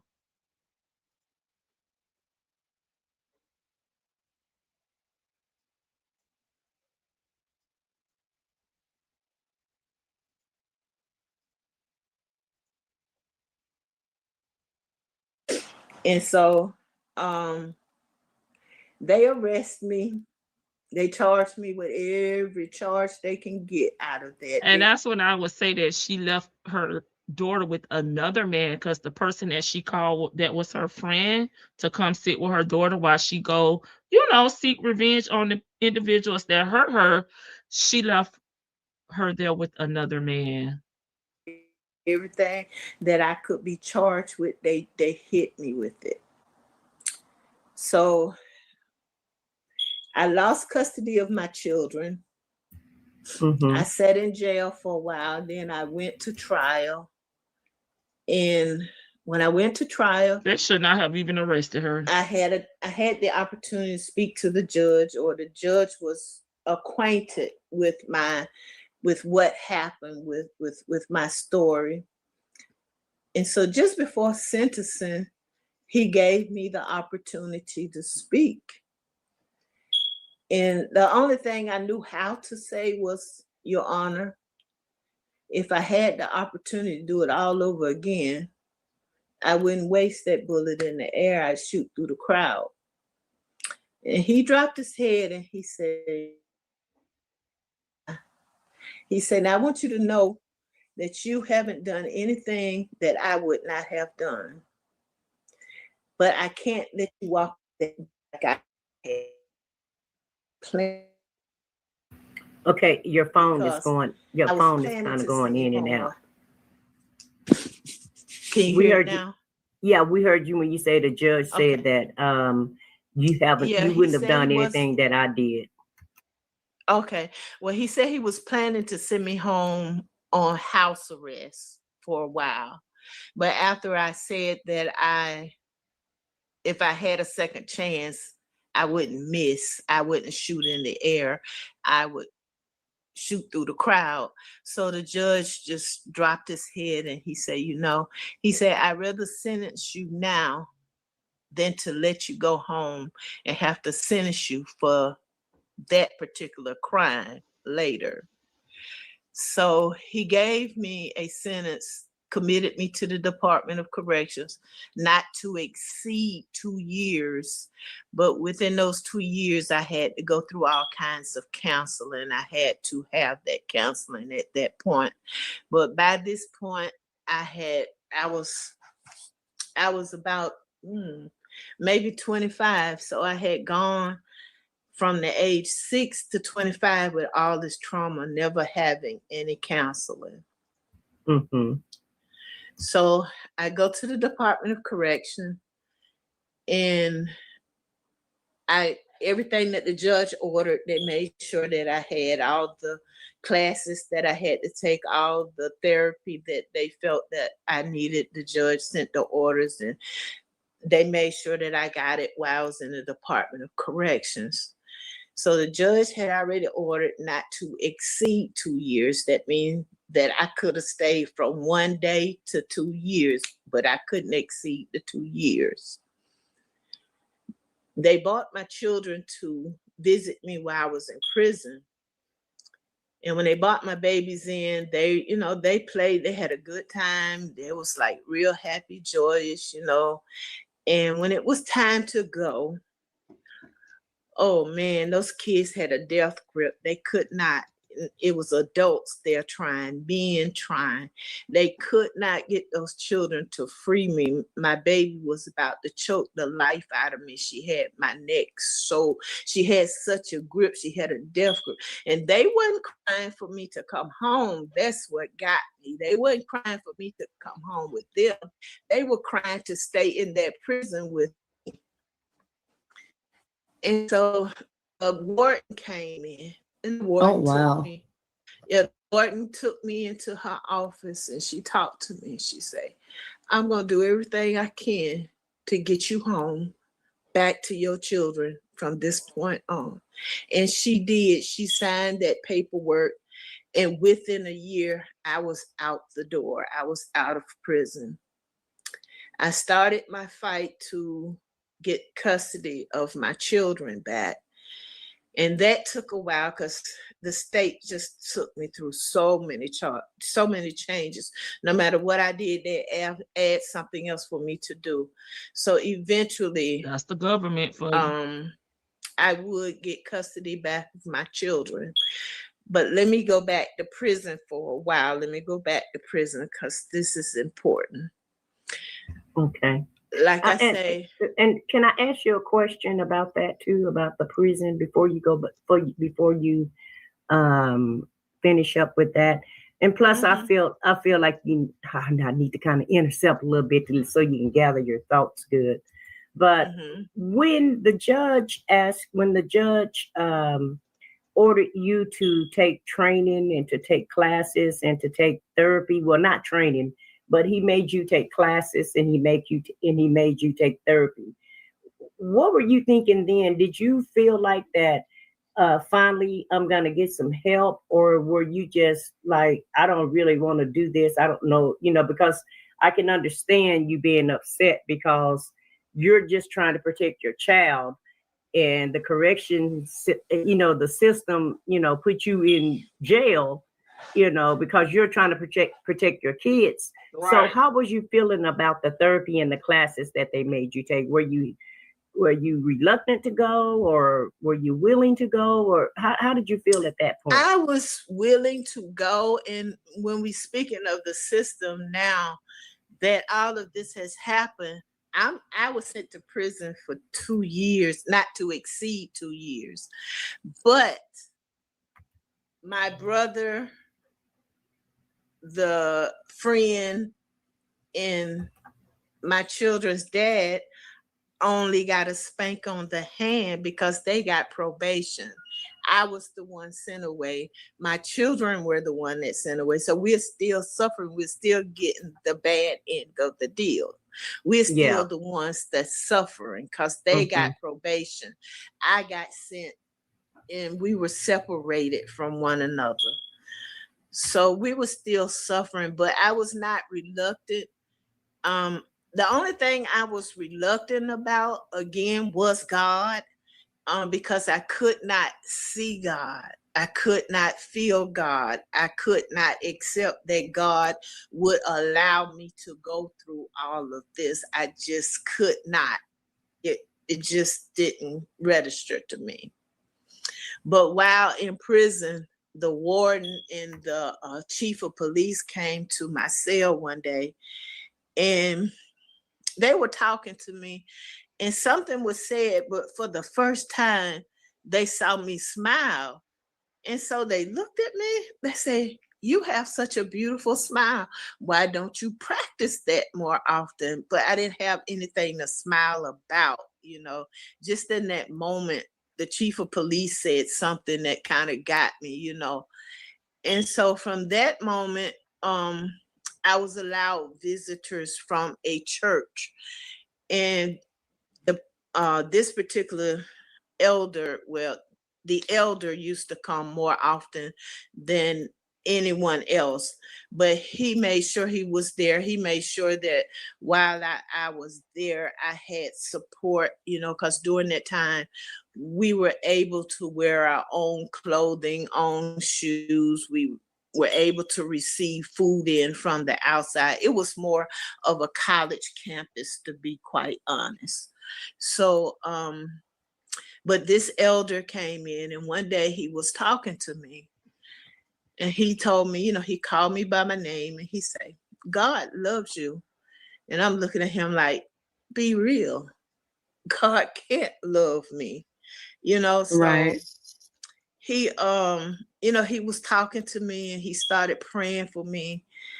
And then he would say it again. He said, "God loves you." He said, "I want you to understand something." He said, "I can't explain why God has permitted all of this trauma in your life." He said, "I'm not going to try to explain that. That's something you will learn better by and by." He said, "But what I will tell you is this, that if you were the only individual born into this world, Jesus would have come here, died, suffered, died, and bled, did all that for you, because he loves you." I had been hearing the verse, "For God so loved the world that he gave his only begotten son, that whosoever believeth in him should not perish, but should have everlasting life." But I heard that as being a general statement. It was not just me. But this today, he made it personal. He gave it to just me. He put me just me in that scripture, just me. And at that moment, things began to turn for me, because now God is personal to me. And I have had many days where I have had to, "God, why me?" And then I got to a point that I stopped asking God, "Why me?" I asked God, "Why not me now?" Because I understand that maybe it wasn't for me. My suffering wasn't for me. Maybe my suffering has been for somebody else. Maybe my trauma, my trials have actually been for other people, not so much for me. But then I could see where it was to benefit me too, because that's what it took for me to see God, to believe God. But I think that, like, just being fanatical with God, I say, well, Lord, just like you could have done with Eve in that garden, all you had to do was slap her and put some sense in. That's all you had to really do. Just slap me one time. You didn't have to take this route with me, did you? Because I still wonder about that. I still wonder, God, why so much trauma to children? Because a lot of children do not survive it. Like my therapist have often told me, you're supposed to be an alcoholic. You're supposed to be this. You're supposed to be that. He said, they tell me with people who have suffered as much trauma as you have, they do not operate in their right mind. But I have never had to deal with psych drugs or anything like that. I've always had my right mind. God has always kept me, like he kept me in the snake's pit. He kept my mind, and he kept my mind intact, that no matter what I was going through, no matter what I had to deal with, I was able to deal with it. And now, she said in the 80s, she was around 25. Y'all correct me if I'm wrong, because I don't want to give out wrong information. And that's one of the reasons that I am playing this interview, so y'all can hear it from her own words, from her own mouth. Trauma will alter your mind.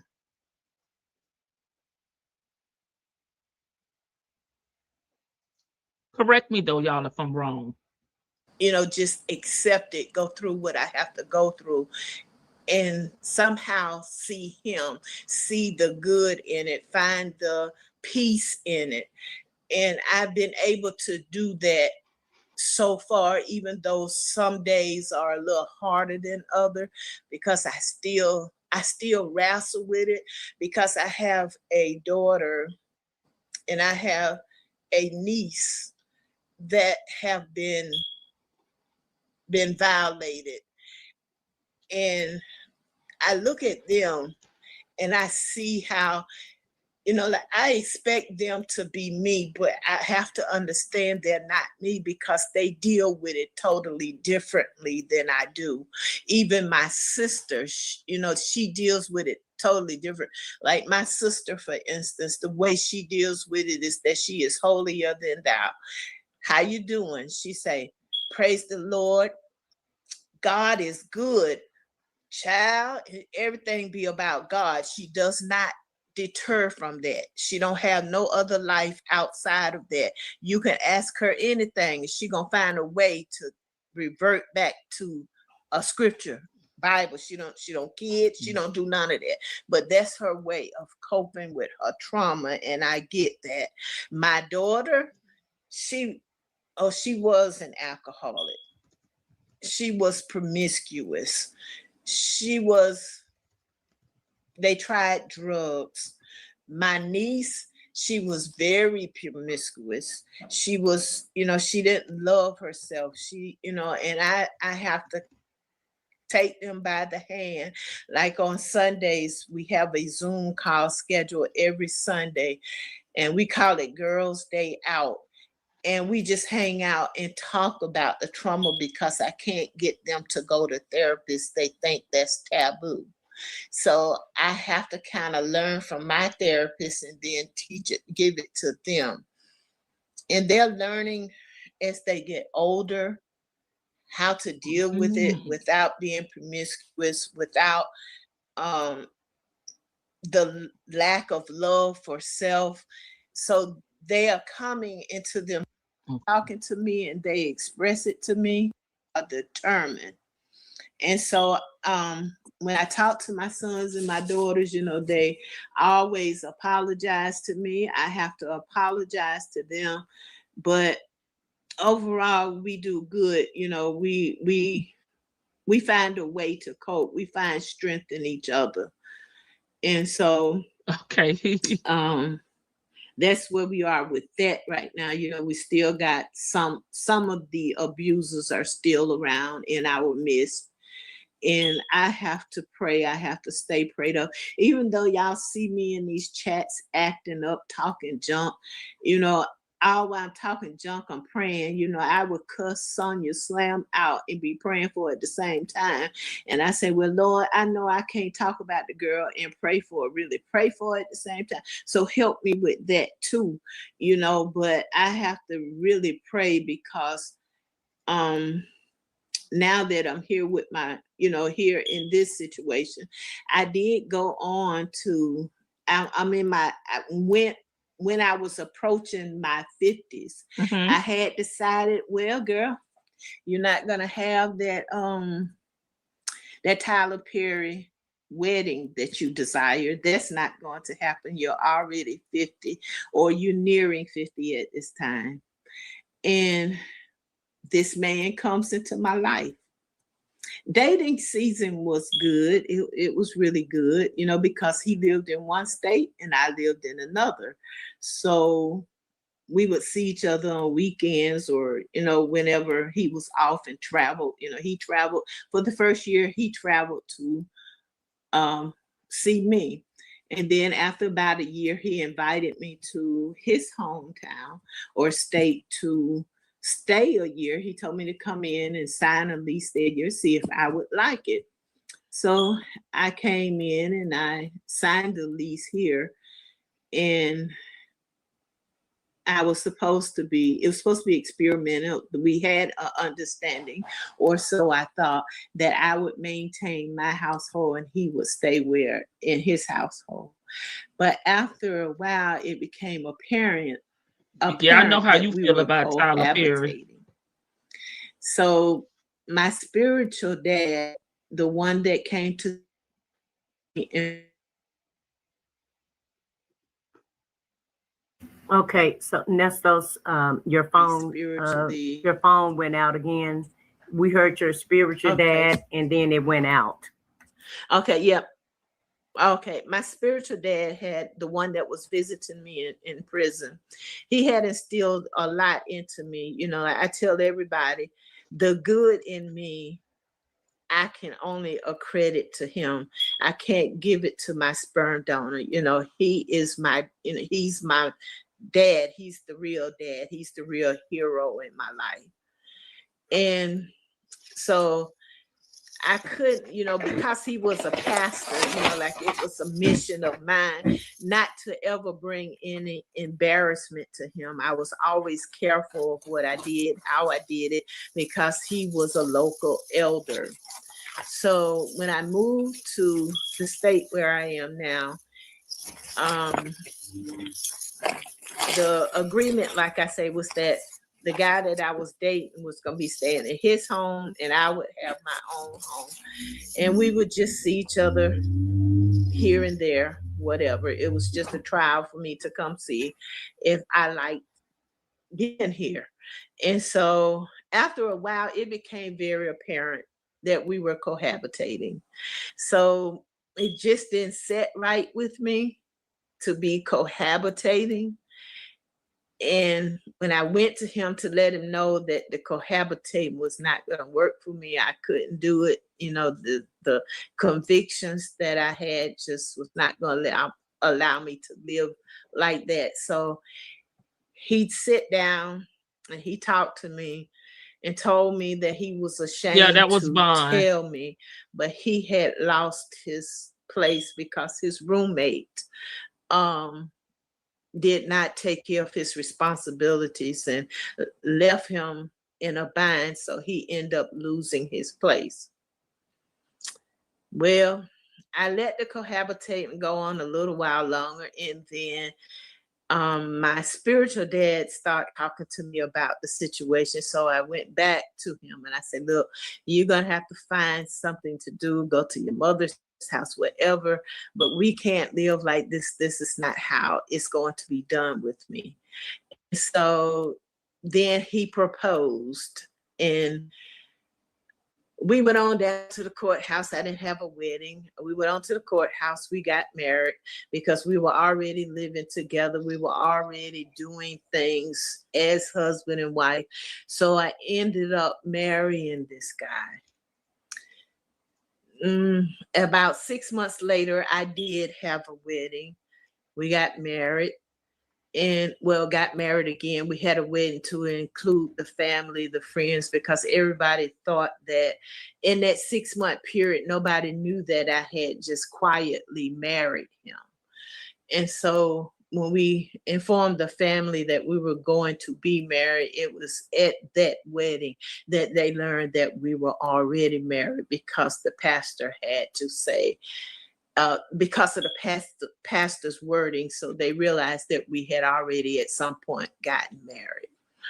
But 1 month after we had the wedding, my spiritual father had a massive stroke. And so I had to go back home to be with him. And when he was discharged from the hospital, while in the hospital, he had a massive stroke. He became completely paralyzed. And he asked me to do one thing, and that was not to put him into a nursing facility. He asked me to please not nursing facility.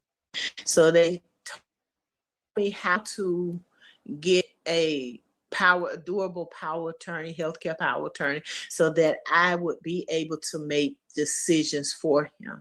And so when they discharged him, I stayed in that state for a while with him to help care for him. And then after a while, when he was able and better to travel, we brought him to live with us in our home. I was fully committed to caring for my spiritual dad. It was a privilege because he had cared for me in a vulnerable time in my life. He had prayed me through, cried me through so much in my life that it was a privilege that I could be able to take care of him. So I was fully committed. Meanwhile, my husband was actually in agreement. He actually was on board. You know, he made the suggestion, as a matter of fact. So we're here. I'm caring for my dad, which is a full-time position for me now, because he needed full-time care. I had to change him. I had to bathe him. I had to, give him shots. I had to do everything, just everything.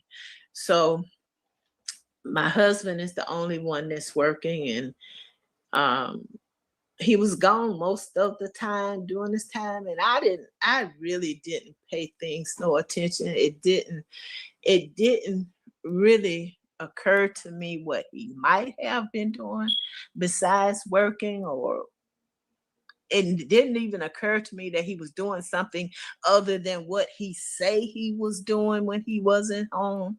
So because my mind was taking care of my spiritual dad, that was my mind, that was my mission. Nothing else really mattered, and my days, I would be so exhausted sometimes that, like I say, nothing else really mattered. I didn't pay any attention to what else was going on or not going on. So I had a friend to come to me, and he sat me down. He talked to me. He said, every time I see you, your husband is never home. He said, have it ever occurred to you that man got another family? I said, well, yeah, I know he has a daughter. He said, no, it's more than that going on. So I was like, I still gave my husband benefit of the doubt. I asked him, he denied it. Okay, well, I'm good. Life goes on. So after a while, right. After a while, like my husband, he was responsible for taking care of things outside of the home, and I was responsible for the home and the care of my spiritual dad. And so this particular day, at about 5 minutes before a constable shows up at my door, my husband calls and he says, we are about to be evicted. I'm like, evicted? Why? Because I know I was paying the rent. I was giving him money for the rent, and I was doing this faithfully, doing it on time.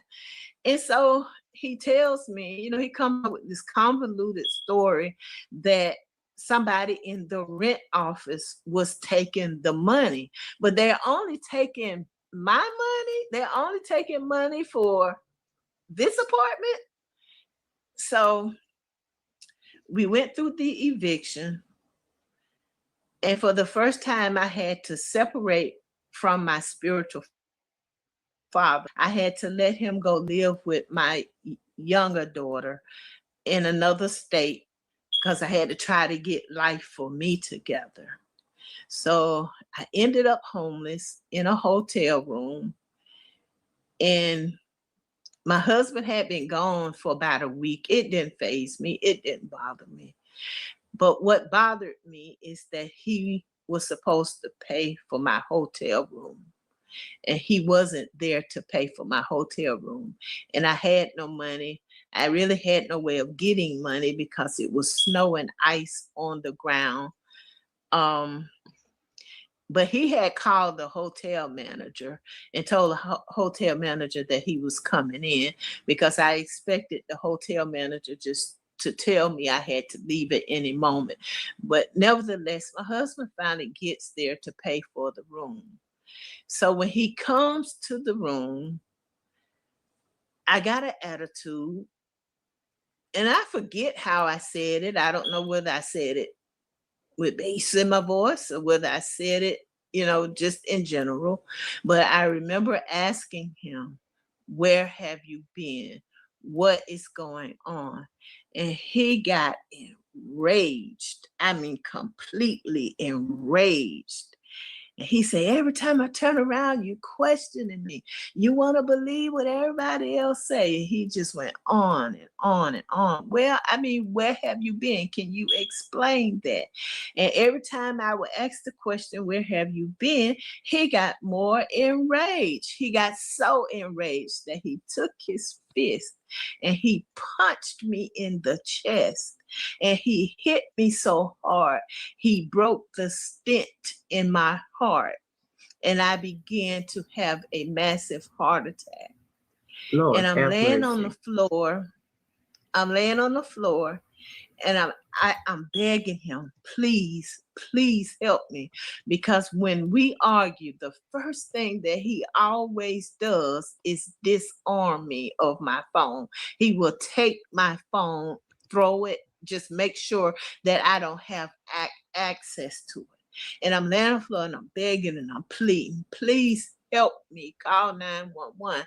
So it took about 9 minutes for him to really realize that something is seriously wrong. But by this time, he had not only caved my chest in, had me having a massive heart attack, he had stepped on me, he had spit on me, he had did all of this while I'm laying in this floor having a massive heart attack. And when he realized that something was wrong, he still didn't call 911 for me. He made me get up and walk to the car, get in the car, go to the pharmacy to get some 81 milligram aspirin. An hour had passed and I'm having a massive heart attack. We finally arrived at the emergency room. The doctors came in and the doctors say, you're going to have open heart surgery. And Lord, I died. I died twice. This man took me out with that one leg. I coded twice during that period of time. And so I survived the heart attack. I survived the open heart, but it's been hard coming back off of that open heart, because right after the open heart, I was told that I had lung cancer. So now I'm having to have 2 major surgeries right there, one behind the other. I had the open heart surgery, then I had to have a lung lobectomy to remove the lung. So I decided not to I asked him for a divorce, and I put in my divorce, my stipulations, what I had asked for. I asked for complete spousal report. I mean, complete spousal support for every day that he had been married. I wanted complete spousal report every month for every day that he had been married. And no matter what happened to me in this life, where I was, if I was alone, if I was married, whatever my marital situation would be, is that he would have to maintain my health insurance on me, because now I have an existing problem and I can't just get insurance now. Yeah. And I had one more stipulation on there, but all of these stipulations, if he would keep them and honor them, I would quietly divorce him. He would go on about his business, and I would not have him locked up, because I realized that I couldn't do both. I couldn't press charges on him and get my life insurance and spousal support at the same time. So I decided that these would be my stipulations. This is what would keep you out of jail. And after he had went and married another woman during the course of our marriage, because they were married after he and I was married, he risked it all. He could have got court-martialed, the whole nine. He risked everything to go out there and marry the other woman. And when it came down to the divorce, he annulled the marriage to the other woman, and he contested my divorce. Wow. Because he felt like he decided that it would just be cheaper to keep me than it would be to divorce me. So I'm in a marriage. I don't put any energy into it. Love has been lost, and there's no way really, there's no way really for it to be rekindled, because for him to spit in my face, that did something to me. And for him to use my past against me in the way that he did, he was throwing in my face about what my father had done to me. And for Okay, I think this is a good stopping point. I will go ahead and drop the link. We listened to a good bit of that live. Thanks again to my big sis. I said what I said on her backup channel, Waiting to Exhale. Appreciate you letting me use your content just to show so people can hear Nesto Shackle at the time. That's what she was going by. Nesto Shackle, Shuffle, Walk of Shame, The Browns Family Chronicle, and Survival is My Superpower. So y'all can hear, her speak about her experiences in her own words, in her own voice. I'm going to drop the link back down here if you want to go and just listen to it, at your own leisure. Feel free to do so. But I think we're at a good stopping point. There's probably about a good 30 more minutes of it. I kind of skipped past a few, so we didn't listen to it verbatim, but I think you guys got the gist of it. So let me stop sharing my screen. I dropped the link for you guys. Okay, let me see here. I don't know where I left off in the chat. So I'm just going to start right here. I think I highlighted some of these. You can't make someone stay married in a no stay in this country. It just takes longer. How was this possible? I would like to know more details. God spare you from the death and abuse and all of these things, and you have nothing better to do but be on YouTube causing trouble. Did any of her aliases comment on her interview? I'm not sure. I was watching my chat and not I said what I said chat. So I'm not sure.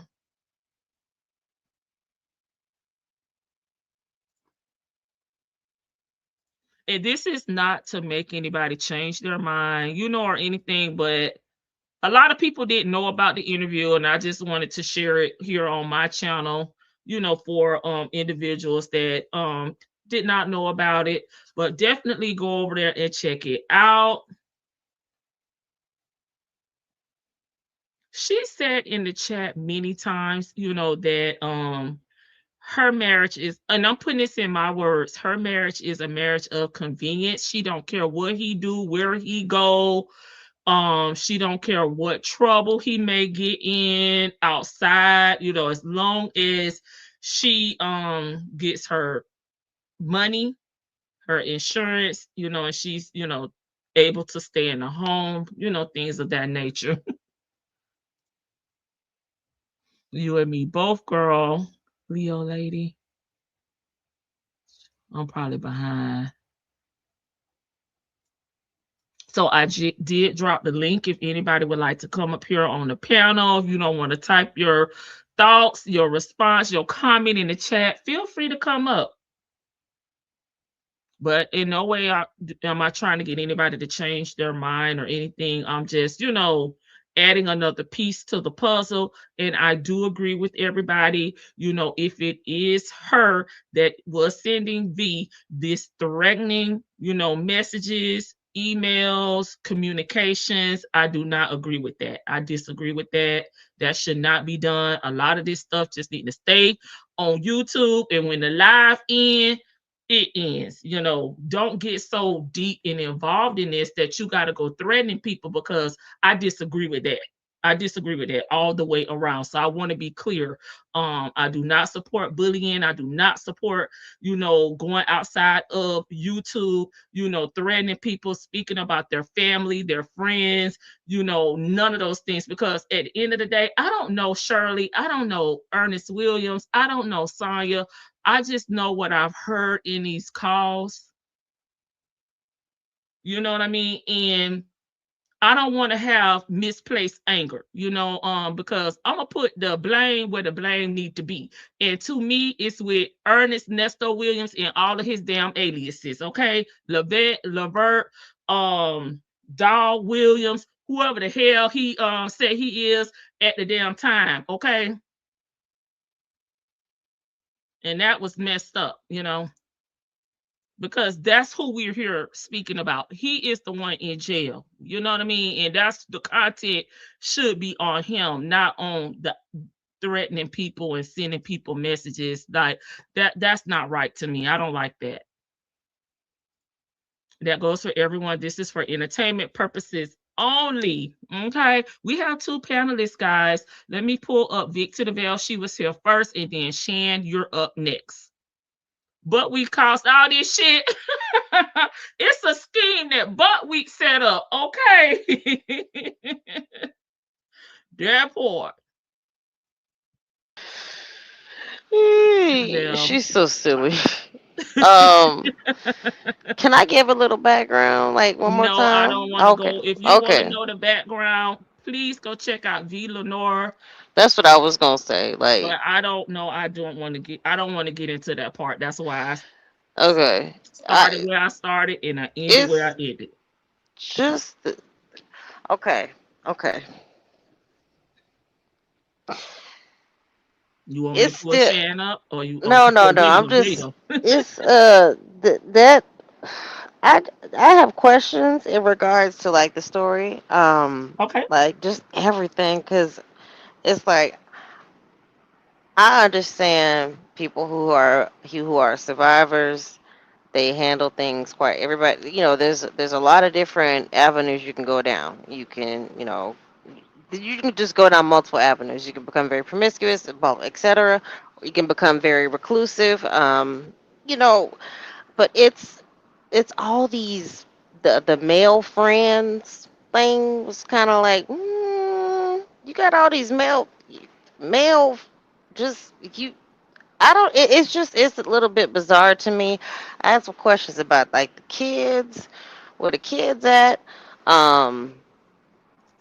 You went to prison, but then, how you getting all this special treatment? Or you like the boss in prison? Like, it's a little strange to me. and I'm not here to judge. I'm just it's a hard story to listen to. Um, and it's I kind of what the first time I heard it, I had to take a step back. I had to take a step back. It was like, okay, all right, let me shut the internet off for the day. Um, it was something in there that okay, if all of this happened to her and she has essentially been bullied for the duration of her life,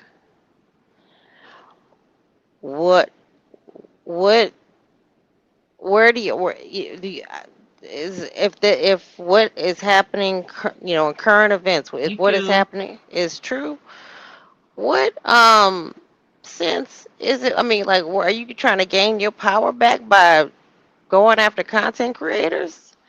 That part to me just doesn't make sense. So Okay. I just think that if you have a problem with a content creator, given what we just listened to, your problem with the content creator, this is not going to help you heal. This is not going to help you get better. And if you ever, like, you really do have a problem with a content creator, the unsubscribe button is right there. It's easy to click on it. If you can't do it on your phone, you can do it on your computer or your iPad or whatever device you're using to listen to this content creator. If you, I mean, at an extreme level, report something. I mean, that's an extreme level, but if you have a problem with them, you don't have to listen to them. You can take them fully out of your algorithm. There is no reason to like go after people because you hear something that is disturbing to you because the you feel like you identify with the subject matter so tough that you just got to you got to defend these people. We don't know a Shirley Strawberry, Ernesto Williams, Sonia, um, Erica, or nobody. We don't know none of these people. I'm pretty sure most of us have never met these people before in our life, and if you met them in passing, good for you. But it just it's it's a And I lot. cannot add, and I Go get ahead. it. You have your own trauma or traumatic experiences, but they're not by these individuals that you just named. You know what I mean? Yeah, So don't misplace things that happen in your life and put it on individuals that you do not know. right. Because one thing about it, Nesto Ernest Williams is in motherfucking jail. Okay. And he got a whole bunch of charges. So Yeah, he gonna pay. He gonna pay one way or another. exactly. Go ahead, Shan. I'm sorry. I gotta bring her up. Okay, there you go. You can hear now, Shan. Which one, Ari, are you talking about the messages or the actual person that she did the conversation with? Are you talking about the messages? I The think you are, messages. but I'll wait to see what she's saying. Shan, can you hear us? Shan. Oh, she said she got a call. Okay, Oh, yeah, the messages. That I'll wait person. to see what her Yeah, response is. I don't want cause to speak. it's soon. I'm not Yeah, sure. Okay, the emails. Okay, let me see. yeah. Did whoever contacted me say they had a connection to SS? Mhm. Yeah. Lies. I don't believe that. Cause I'm just gonna say this. Like, it seems like Shirley's people have been on the low. People who are connected to her and people who, they kind of been low. You You think money know. was going to be the end game? Okay, I'm gonna bring up. I said what I said, Vicky. Go ahead. Go While ahead. we wait on Shan. Hey, Hey, big sis. hey, Thank you so y'all. much for letting me use your content. I appreciate that. Girl, how was that? Child. Re-listening to that. Go It's it. ahead and Oh, it still was. It's still a hard story to listen to because it's a lot of trauma in that story, and so I put it in the chat. It's still hard to listen to for the second time. I've never went back and reviewed it. And normally I go back and review my content so I can critique myself. on things that I need to try to improve on, or things I should have said or might need to say next time or what have you. But I saw Crystal Carrington ask me, how did this interview come about? Okay. And the interview came about because on my second channel that I have, with my friend Vaughn, we wanted to launch a channel for women, because I saw a lot of beefs on YouTube, and I saw a lot of people just, down, just really talking bad about women, the red pill guys. And I Mm-hmm. was like, you know what? I want a channel that uplifts women. And so that's how the channel came to be, just to, do positive content and do interviews with different people. And as Lady T Bug said before, I've interviewed Miss Boogie Down also. And I was supposed to do another interview, and it was gonna be kind of like a similar story to Nestos, but the other lady backed out. She decided not to do it, which I'm okay with that. And because I really didn't want to do another interview like that. I just wanted to do interviews of showing positivity. But Okay. I did Nestos interview because I felt like that it would help other survivors. Right. And so that was the reason why I did the interview. I didn't do the interview to try to be messy or No, and try to this get was in way anybody's before what's going business. on now. So that is a point too. Like, this is not a new interview. This was Yeah. before what's going on now. So think hmm about that. Yeah, I did this interview way back when, in what, the summer, whenever we launched this channel. I can't even remember when we Let launched the me channel, see. but I did the interview probably maybe 3 or 4 months ago before anything happened. And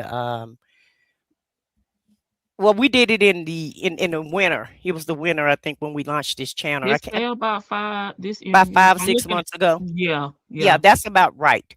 And so I did want I wanted the channel to be for empowering women. So that was the reason why we launched the channel. Now we haven't done anything else on the channel because of my co-host been doing other stuff and going through different things, and we Mm-hmm. were gonna relaunch it again in March and start the channel back up, because once we got started and we never really really got to do a lot on the channel. So that's why you don't see that many subscribers and you don't see that much on the um on the channel. Matter of factly, Boogie Down was the last interview that we did, and that really was the last thing that we done on the channel with Miss Boogie Down. But yeah, I wasn't expecting anything to come out of this other than people being empowered. I really wasn't. Mm-hmm. And I'm not the type of person, in Boogie Down, I tell you, I did business. I keep it real business, and Mm-hmm. I don't talk to people behind the scenes. If I'm interviewing you or whatever, that's why I got this email address set up solely for the channel. So if you want to, correspond with me or whatever about content, then that's what the email address is for. But I don't talk to people behind the scenes. I'm not messy. I don't try to start crap. And y'all know what I do. I'll be up here roasting buckwheat ass, because at the end of the day, the story is a crime story. Mm-hmm. And that's why I was interested in it. And the story is about Nestos and Shirley for me. It's Yes. it's about buckwheat, and it's about Shirley, and that's where I try to keep my focus on. And now that Agent Orange ass is in office, I don't even focus on anything else other than politics now. So I'm doing so much politics, I can't even get my pop the balloon out or anything else, or buckwheat or anything else, because I'm so busy focused on politics.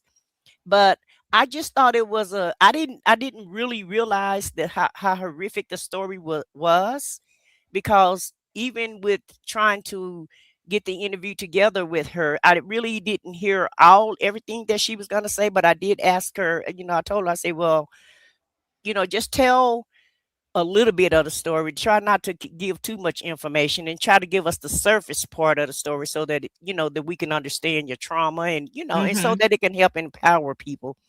I didn't realize that it was gonna go this far. I just didn't.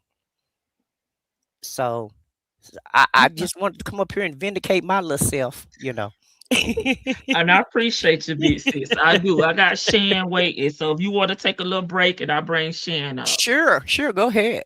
Thank you. Shan, don't come up here asking no questions because we don't have no answers, okay?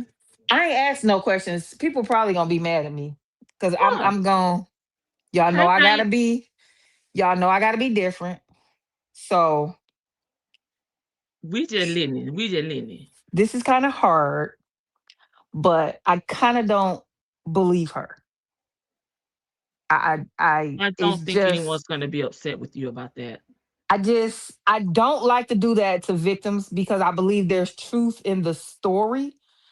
There's just some things about it that didn't quite add up because she did tell quite a bit of details in the beginning there. And then the story got a little vague. But I I believe some things happen and I believe there is definitely something going on there, but I'm not 100% sure that it all of that was going on like that, but I don't know because I think she said South Carolina or some South, and I'm not in the South. We don't do things like y'all do in the South up here. So I'm not quite sure, but I'm just gonna say it was given some sketchy, some true, and I do not believe prison at all. As With the somebody that's worked wearing in the your own system. clothing and your own shoes. Well, they did back in the day, but not Okay. you couldn't come in with it, you had to buy it there. So she didn't mention that part of it because that's something that usually when people talk about how prisons were back then, you Mm-hmm. had to like you came in with what you came in from the county, nothing like they do now. However, when you got there, you can still do that now. It's just rules to how you wear your own clothes, and it still happens. It's just the way she told it. And what I would say is when you're institutionalized and you're in prison, it's just the way things go. And across the country, because I got friends that work across the country at different correctional facilities, federal, state, county, and all that. So it's so similar, south, the north, east, the west, that I was kind of a little sketchy on that part.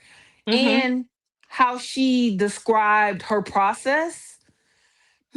No, that for me gave a little was you in Georgia? Because for the most part, everything else across the board kind of worked the same from what I see Georgia back always then got and to get now. catch a damn straight. But Damn Georgia it. is different. Georgia just always been different. And I feel like the amount of trauma that a person in that situation would have had to go through and Mm-hmm. to still be going through that, and she's alive, if that was 100% true, God then blessed her for real. Because most people I know that didn't go through that much trauma, they have real issues and they need to see people. And she said she saw people. So I'm like, maybe the people you saw wasn't so good, or you still need to go back and see some people. Because just a little bit that I heard, because I came in late, but the what I heard giving psycho, and you might need to get a straight jacket because it's not normal.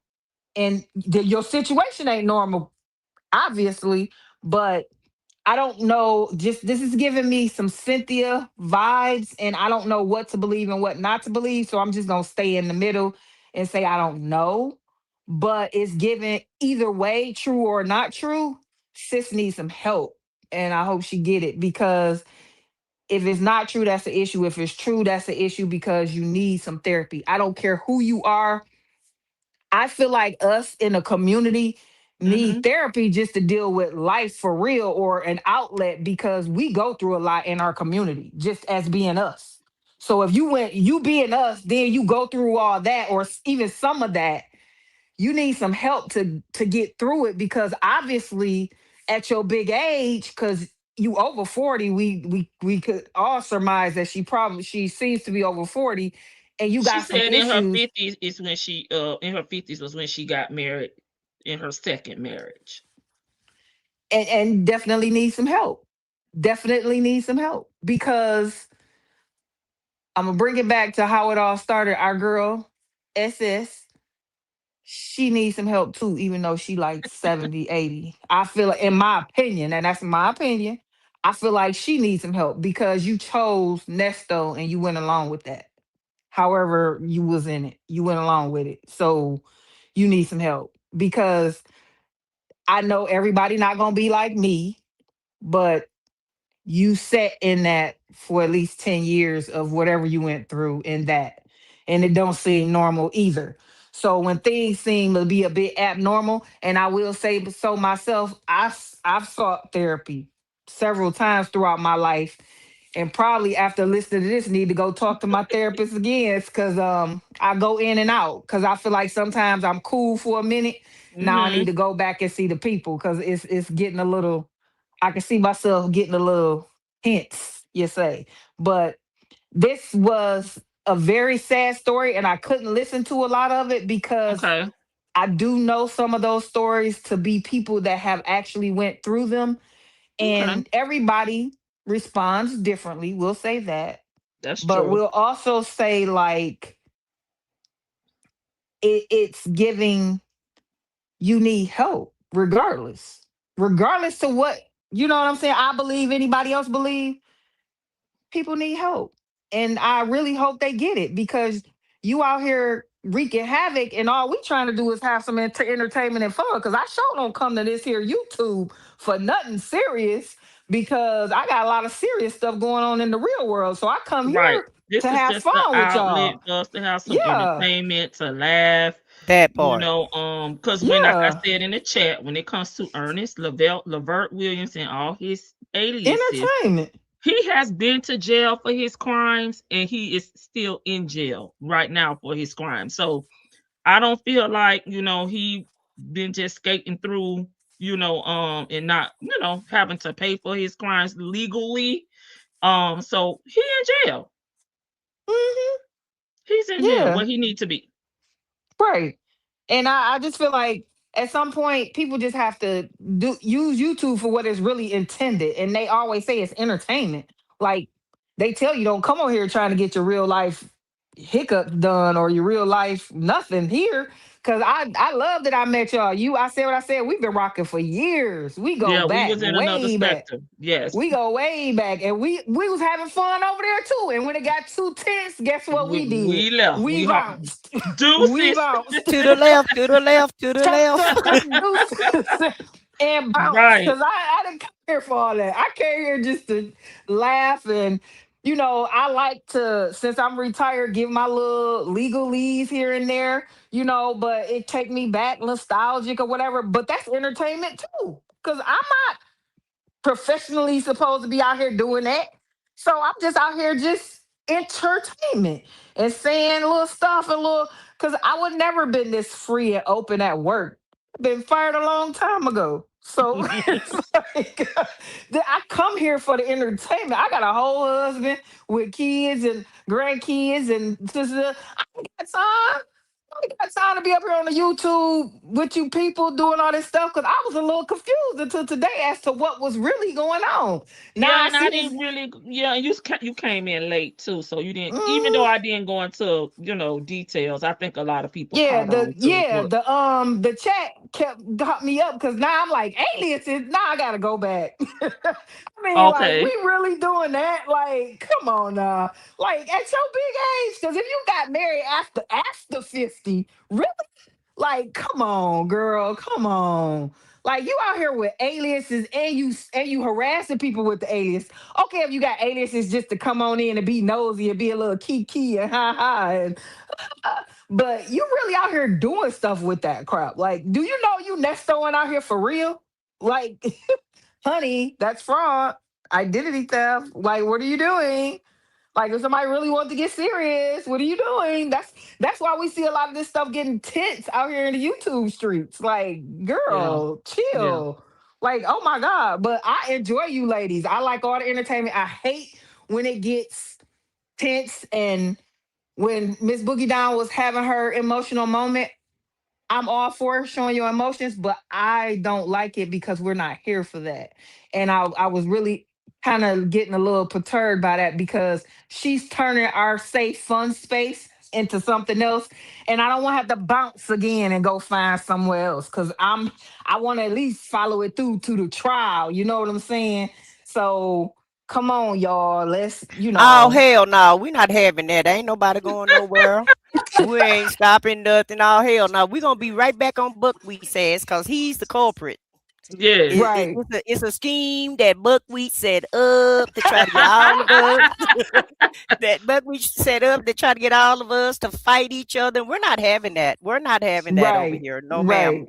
I'm not going Right. nowhere else. I don't have nowhere else to go. So I'm I was staying. about to say that too. And ain't nowhere else to go. Where we gonna go? Yeah, Because I don't Lady have nowhere T-Bug else be to putting go. us up on a whole bunch of stuff. Ain't So nobody she kicking be me out of my house. So hell right. to the no with that. I came over here thinking we finna be talking about Peach. Like, oh shit, Right. Peach is Girl, I'm gonna have to go change that thumbnail because we Right. gonna talk about peace because that kind of ties into our marriage, relationship discussion. But right. we're gonna And have to guess come back what? because I don't want to add I her ain't know into shit this one. about Peach until Lady T-Bug brought out Peach. So I ain't know who the fuck a mommy sector was. But Lady Yes, T-Bug yes. be into all the little you give a variety over here. That's why I come back, because you give a variety. Like, I can't go nowhere else because I'm not into all that. I'm really into like the legal stuff. I just kind of fall into these other places when they Gotcha. attach on to something legal. So I fell into this sector because it was him being arrested. You know what I'm saying? Right, Because right. that's what caught my attention, was he got arrested. And I kind of felt, actually I didn't fall into it. Lady T-Bug, you put me up on We're it. from the And love and marriage. from where we was, and that's when I got Exactly. interested. Like, and it's like Yeah. it turned into a thing because we didn't realize this ninja was doing all of this. We thought he was just finna be on some, oh, I was writing some bad 813. checks or stealing some credit cards or something. But he just didn't turn That into a ninja was whole stealing people breath out of their body, right. baby. He took Y'all, stop it. I got Lady Janice waiting, y'all. So let me bring Lady Janice up. Miss E, She, hey, Lady Denise. and before Lady Janice speak, let me just say this. you back 2 days in a row, Lady Janice. But I am. But go ahead, I before said she what I was. speak, Go ahead. before you speak, Lady Janice, let me just say this. Miss Yes. Boogie Down, I am so sorry that this broke you down like this. I didn't expect you to break down like this, and I'm so sorry. That you got in your feelings about it and that it's breaking you down. But just try to stay positive, sis, and just keep your head up and just keep doing what you're doing, because like Shan said, YouTube is for entertainment purposes for me. It's not for BS, and that's one of the reasons why I'm only on this channel, because I don't do the mess, I don't do the BS, and I don't want to be involved in a bunch of fussing and fighting or what have you. So Miss Boogie Down, just stay strong, sis. Try to stay out of it, and just keep doing what you're doing and keep enjoying yourself. Don't let this kind of crap bring you down. Now, even though I know sometimes it could get to you, but still stay keep your head up, sis, and let's just keep it moving, because let's just keep this fun, because that's what this is for me. And I know that's what it is for Miss Boogie Down also. So sis, it's gonna be all right. Okay. All right. Matter of Lady fact, Janice, for come on. everybody, it's gonna be all right. Oh, I'm sorry to cut you off. All right, you ready? You had some background, so I muted you, but you sound good now. Okay, I'm good now. Yes. I'm good now. Oh, okay. Well, I just want to say it's already all right in Jesus' name. Amen. It's already all right. I wanted to jump on, and I just wanted to say, first of all, I don't really know what's going on, but I kind of piece what's going on. And I'm strictly just coming from a place of a person that does counseling, spiritual counseling on these SA victims. And I was just kind of looking at some of the things in the chat, some of the comments in the chat. And I wanted to say, yes, I have a cousin who I call my slash niece who had a. Okay, so yes, that is possible. She is definitely an SA victim.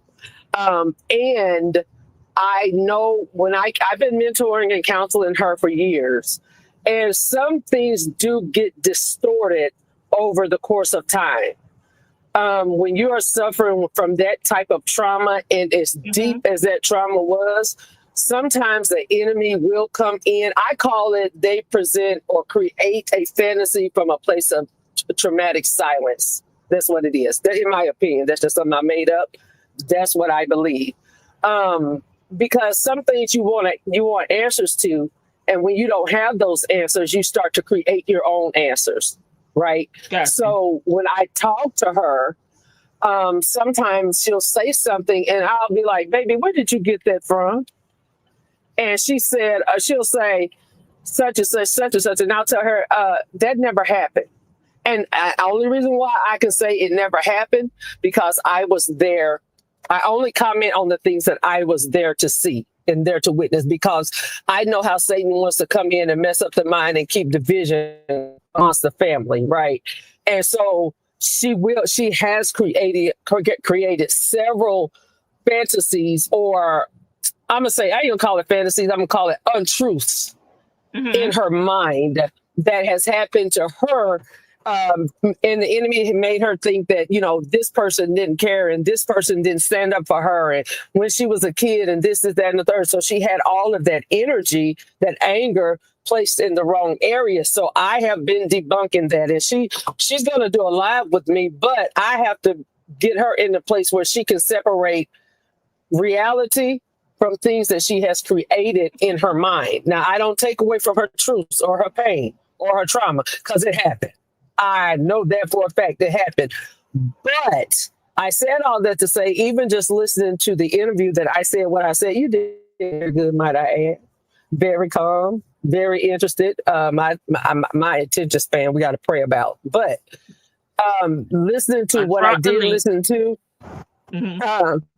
listening to what I did listen to, some of the stuff could be exaggerated. Because I've seen it in other victims. I had a friend that actually, I'm going to try to explain this the best that I can. She went through the very same thing, right, as a kid. And I would try to talk to her about it. But like you were saying, we use YouTube as entertainment. Like, I'm not going to sit and type out nobody's email and nobody's letter to, it's just not that serious to me. But it is that serious to them. Right? We take it as entertainment, but a lot of people that's unhealed, they take it to the heart. And when my friend was dealing with this, anytime somebody would mention essay, her tentacles would go up, her ears open. She got to get to that place and she's finna find the person that did it. And man, let me tell you something, she finna go all in on them. And I'm like, sis, it is not that serious. But what I had to learn was it's not that serious to me. It is that serious to her because she's the one that went through it. So her anger, she would just go off on anything, anybody. And one day she called me, and this is her exact words. I'll never forget it. She said, I know you just been trying to help me. She said, but I'm at the point of no return. She said, I can't help it because she was just feeding it, consuming it day in, day out. She's on the internet looking for R-word victims and SA victims and the people that did it. So she could set up and send them, messages and different things like that. I don't understand it. I couldn't process it, but I've never been in her shoes. And so to this day where she was against the LGBT, she was against it. Now she's one of them because that's what her trauma guided her into. I said all that to say, and then she's a mother that she was overprotective for kids, but I've also seen mothers that's detached from their kids, but I've also counseled with mothers that are over-sexualized, right? They'll take their kids, as we've seen in the Tyler Perry movie, because it happened to them. They'll say, hey, you can have my daughter. This is the reality of it. You can have my daughter. So everybody sees things from a different lens. And sometimes I think, like, even for me, it is overwhelming, but I have to figure out where they're at, how they see things, where the door opened at. And once we get kind of down to the point of where everything started, then we work ourselves up. But there is a lot of things that is exaggerated, that is fantasized, and you have to be able to discern the difference when you're talking to these individuals. Like right now, my discernment is not working because that apostle, what's his face? I want to get through that phone on him and that lady. So no, my discernment is just, it's gonna take a couple of days to get back in alignment. But that's what I wanted to say, and I wanted to say you have to, it just, when you do these type of counseling, you see people coming from all sorts of walks of life. Everybody's spiritual DNA is not the same, so everybody is not going to process, comprehend, and see things the exact same way. We could say, I did it this way and I did it that way. Even like for me, when I grew up in a home with an alcoholic mom and a father that abused my mother real bad, some people can take that and they can become that, right? But I can say that I was taught Jesus at the same time, and it was kind of balanced out for me, and I chose to go the Jesus route. And some people choose to go the other route, right? But at the same time, everybody comprehends and see things differently, and it's up to that individual. That's all I wanted to say. Gotcha. That's a good way to look at it. I wasn't looking at it from that standpoint, but I'm not a counselor, so I don't want it. Okay. So absolutely. Okay. But no, I'm with you guys. I come impose it on me. Okay. I come over here to laugh and joke. No. I was getting ready to say that anyway.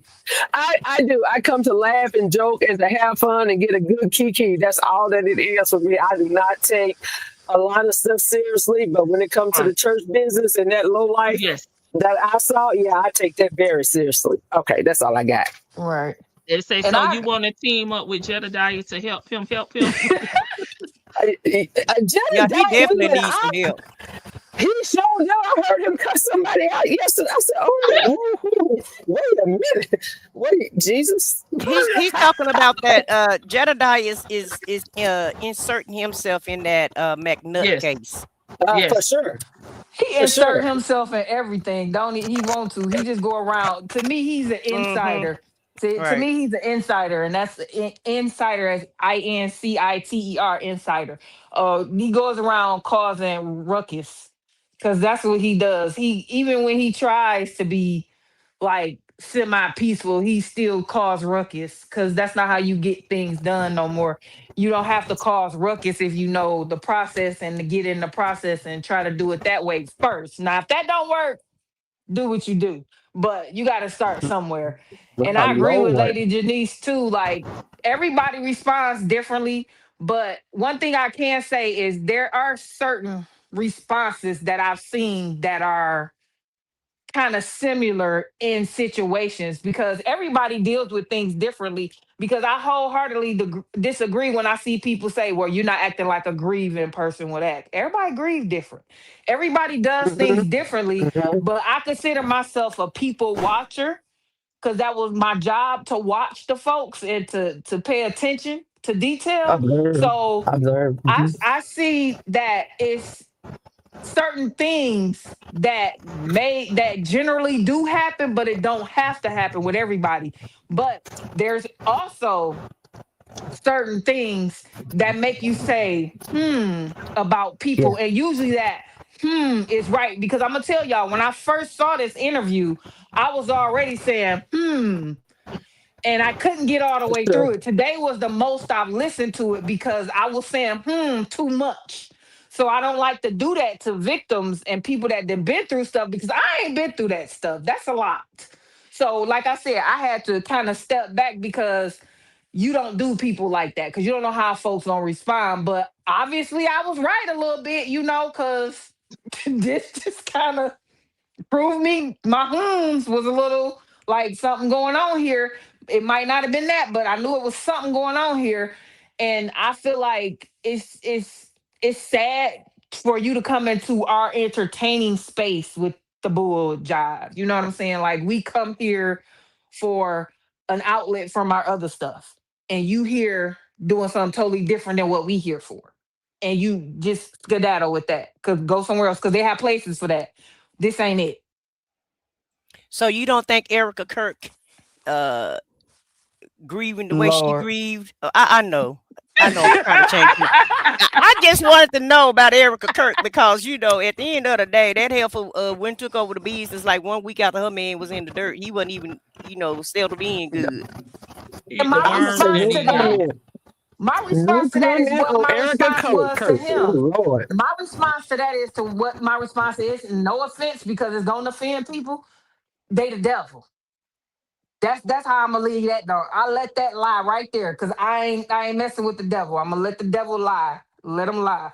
Because to me, that right there, that's her grief. Her grief is to keep the devil alive. And for me, that ain't it. So I just don't pay Erica no mind. I'm gonna let Erica do Erica. And pray that them babies ain't around when what happens to Erica happens to Erica. Okay? Okay. That's it. That's it. And hopefully the babies ain't scoring or whatever this is that they purporting ain't on them babies. That's it. Well, they already got the babies in it. They saying they ain't his babies, but we'll take this back around the buckwheat. But I just want to throw that out there, and I just wanted to know Yeah, because I well, when wanted you to. Because really, listen, I take people for their word. I take them at their word. If you say At this face or that or yeah, the other, Gotcha. I don't have nothing yeah, else to believe but with what you say. And so gotta believe people I when they just show you who they is. but I just thought it was me. I just thought it was me that was thinking like this lady is not really grieving her husband like this. So Mm-mm. I Absolutely not. because I can't be No, she negative. ain't. So I just wanted to make sure that I was, thinking Girl, on the that's the right path. devil. No, you Leave ain't a that baby. devil alone. Now, I will say that I like Charlie Kirk. I did. I listened to Lord. him all the time. Been listening to him for years. I did like Charlie Kirk. I did like the way he was always just explain, how he explained the. It all made sense. I think with him, you can't just watch one clip. You have to watch the entire conversation to get an understanding of what he was saying. A lot of people say he was racist. I didn't feel that. The things that he I was didn't saying know It's was, who he in I my didn't no. know who opinion, was he true. was, and I still don't know who he is. And Oh I don't like yeah. outsiders trying to come in and tell me about my heritage, my race, and Right. my Uh, experiences and family experiences because your voice does not matter to me. And mhm. But that's I my don't only know So, him, thing and I with still don't know him. him, and I'm not into it. Right. With him and them people, my only thing is don't tell me what to do with me and mine if you're not gonna come over here and help us at the end of the day. right, that's That's facts. my That's that's facts. my thing for everybody. Like you can Mhm. spill and say what you want to say to the end of the time, but at the end of the day, you can't tell me what to be for and against unless when it come down through we coming down through there, you gonna come Mhm. with me. We gonna go shoot in the gym Yep. together, these shots, Together. these basketball, Mhm. these hoops. We gonna go make them together. If we're Yep. not, then you go on about your way. Do what you do. Just like I said with Erica, do your thing, boo boo, and we gonna do Mhm. ours. Long as your thing ain't bother my thing, which your thing is bother my thing, but I'm not gonna pay your thing no attention because your thing is nuts. So I'm gonna teach my people something different. Right. Because you trying to Mhm. teach my Yep. people about us, teach your people about y'all. That's all I gotta Mhm. say about them. Well, I feel That's the like he's a part. racist, and I didn't like him. And he's the one who said sometimes people got to be unalive because of the Second Amendment, and karma Yeah. happened. That's all I got to say about it, and I'm done with it. Can I let me interject on Go that ahead. right there because I don't even know all that about the Second Amendment type stuff. I don't even study the Constitution like that. I don't get into it. I was more focused It's on like the GUN Bible. rights. It's GUN Yeah, it rights. was like I was more focused on like how he explained the Bible to the people. Like for me, when it comes to politics side and But all that's that, not all he I was doing though. Hold on, right. let her finish. Yeah. So for me, I know how to rightly divide whatever that's going on in that conversation. When it comes to me, and that's with anybody that's speaking, not just him. I listen to a lot of people that I disagree with some of the things, but that doesn't turn me off or make me dislike them. I sit and I listen to how a lot of times that he did the Bible in context in a place where it did bring a lot of people to Christ the way he did explain it. So that was my focus point. When it comes to the politics and different things like that, and then plus I don't even really like understand a whole lot of it. So that's what I But want that's to the say. thing. But see, Lady Janice, for me, Yes. I understand you can separate them, but for me, I Uh-huh. take people at face value. You told me who you is. You are part Bible. You are part that amendment, and you are part. You don't care about these people over here because you feel like they did this to themselves. And I take the whole person, and that's how I do it. I cannot separate the part of you that's for the Bible. I can't do that because some of these people that's for the Bible was out here like Buckwheat doing these things to children. So I The can't Buck separate Boy wasn't that for the part. Bible.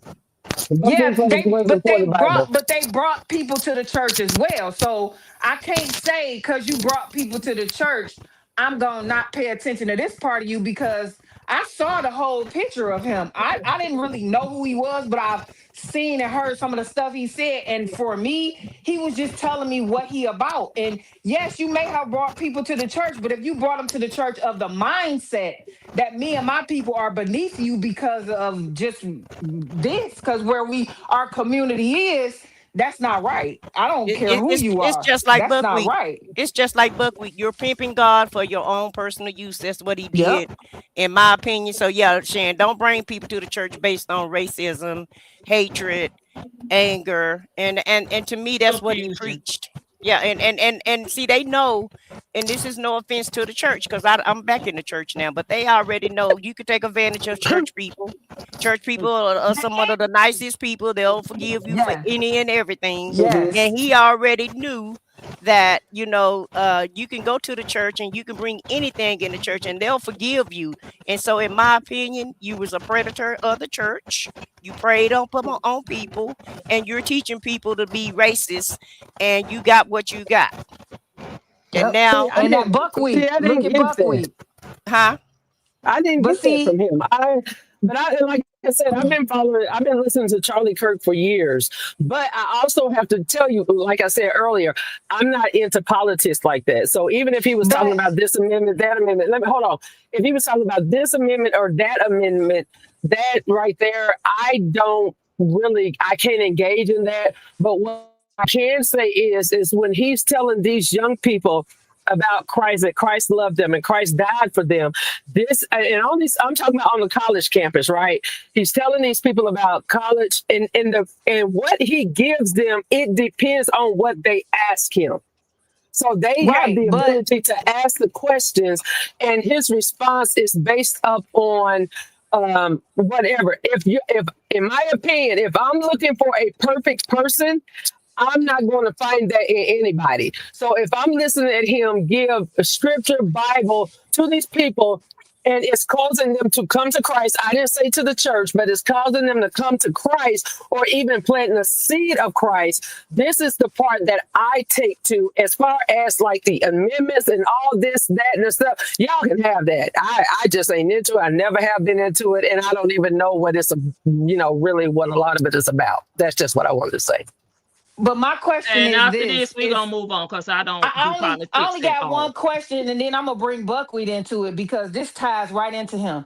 Because that place where all this he got unalived at, he also talked about Christ, but he also talked about the hatred at the end of it. Because you are talking about Christ, you bring people into Christ, but you're also instilling that hate in them as well. So to me, you can't be good on the left and bad on the right, and then in the middle somewhere you going right because you planting the seed, because you're planting the good seed and the bad seed at the same time, which is gonna overtake. So I'm not gonna be somebody to say, oh, he's spreading a good word, because he's not. Because if a good word is gonna always be overtaken by the bad word, to me. That's my opinion. Because yeah, you are speaking a good word, but then you planting a bad seed. Because just like Nesto told Gail, bless you. Have a great day, my sister. I'm gonna pray for you. After he just stole this lady money in 100 racks. Like, you done blessed me, but now I'm out of my 100 racks, and you don't know whether I got somewhere to live tomorrow, but you done took all my money.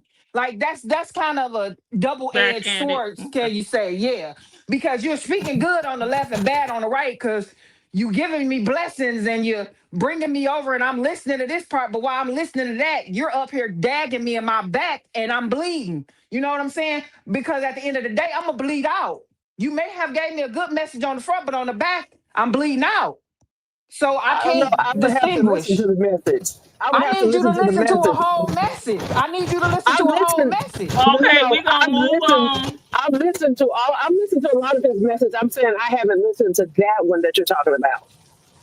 He Okay, was That giving Crystal, one one a back day. to I'm unalive. just gonna give you um, a listen to the day it happened, and that's a good one. The day it happened, he was doing both that day. Okay. we're But gonna Okay. I move will. Nesto, on. what I'll say I will about listen to it. Nesto is, I Nesto. That's kind of a good segue back to Nesto, because look at this man. He don't even really know what he's spewing, because Nesto is all he talking to Shirley because he talking that talk. He know what I need to do. Just like I said, what I said. Nesto was smart enough to say, okay, church people is the easiest people. They the most forgiving. They the kindest. Especially Christians, they the most kindest. They the most forgivingest. I can get him like this. And you know why? Because he's from Augusta, Georgia. That's what it was. That's what it is in Augusta. Anybody you know that was from there now, been there, whatever, they know Augusta got more churches than anything. That's how it is in the South. In But the we weren't South. talking about Nesto. We was talking about this video that we just reacted to. Girl, How it all ties in. Hey, Lady T-Bug, did you see that Peach actually said she done called the CPS on Apostle trash? I did. Good. I hope you get investigated, because I seen another live about McNutt. Oh, well, hold on. Are we wrapping up the subject matter? Because I don't like the flip-flop. So we can wrap that up. I'm done with that. I ain't saying nothing else about that man. Okay. You done with that, Lady Janice? She back on me. What is she? Okay. You done? I said what I said? Oh, yeah. I don't have nothing else to say about that. Okay, chat. If y'all have any more comments about the subject matter, which was the video we reacted to, drop down in the chat. We're going to transition. I'm a survivor and a Christian, but I am fully healed. Yeah, thanks to great counselors, and spiritually, physically, and mentally, she is no example for us. And that will be on the subject matter. So y'all wrap it up in the chat, and then we can transition to McNutt. Because I don't sometimes, but I do not have the ability to flip flop from if it's too far off the subject matter. I do not have that ability. So I have to zoom in on one thing. Okay. Yeah, and I need y'all to get me up on Nut, because I only got a little bit of McNutt, because y'all know I'm in the legal stuff. McNutt is that I seen a little bit from somebody else, but I'm not.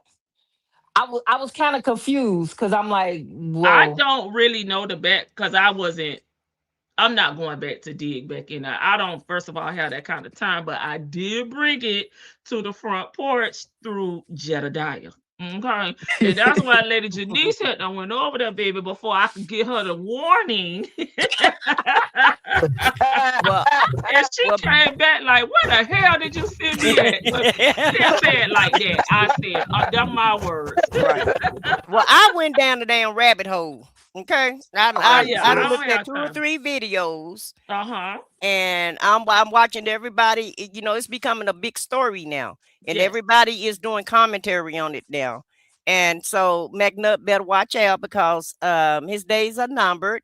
And I really feel like that them people still watching him because they didn't have enough evidence. The little boy didn't want to testify against him. But the other survivors was on his page. Other survivors that he's taking. Please remember, the last time I talked about this, I was in a bad place. So do not go too far, and that's why I cannot go into this. Well, all I want to say, I don't want to be in a white jacket. Right. Allegedly, the other survivors said that they're going to help this little boy and they're going to help bring him down. So that's what I want to say about that. Okay, go ahead, Lady Janice. She back on me. Yes, I'm here. So I have not went down a rabbit hole. I didn't need to go down a rabbit hole. All I did was needed to see a picture, and I already knew exactly what was going on. You did say that. I said what I said, and here's the thing, and I said in the video that I guarantee you, they are going to bust open a ring. I said it, and this is exactly what is going on in this situation. And I said that the woman's right to marriage is she is in the situation. This stuff is painted to be true. I didn't need to go down a rabbit hole. All you got to do is look at this clown. And what I am really upset about, let me just go ahead and tell my real frustrations about the situation. I'm mad because the church is mute. I am hot because they have not said anything. They made a whole big thing about Carrie's dress. They made a whole big thing about Brian Carter and what he was doing. But this baby is going through what he's going through, and I ain't heard not one mega church say nothing about this situation. Not one. And that's the reason why I am ticked off the church. They tick me off with this stuff because they allow this stuff to go in. These preachers, these leaders can come in under the name of Jesus Christ, and they can do anything they want. They can say anything they want, and they can treat these kids however they want. And the church, not only are they mute, but these son of a guns, they cover it up. And that's my issue. And they do it in the name of Jesus Christ. Well, if anybody listens to me, I'm here to tell you that ain't Jesus. That is not how he operates. He said to expose the very works of evil. This is what he said. And dadgummit, as long as I got a mouth, I'm going to use it. That's all I got. God bless you. I second and third and fourth and fifth. Well, amen.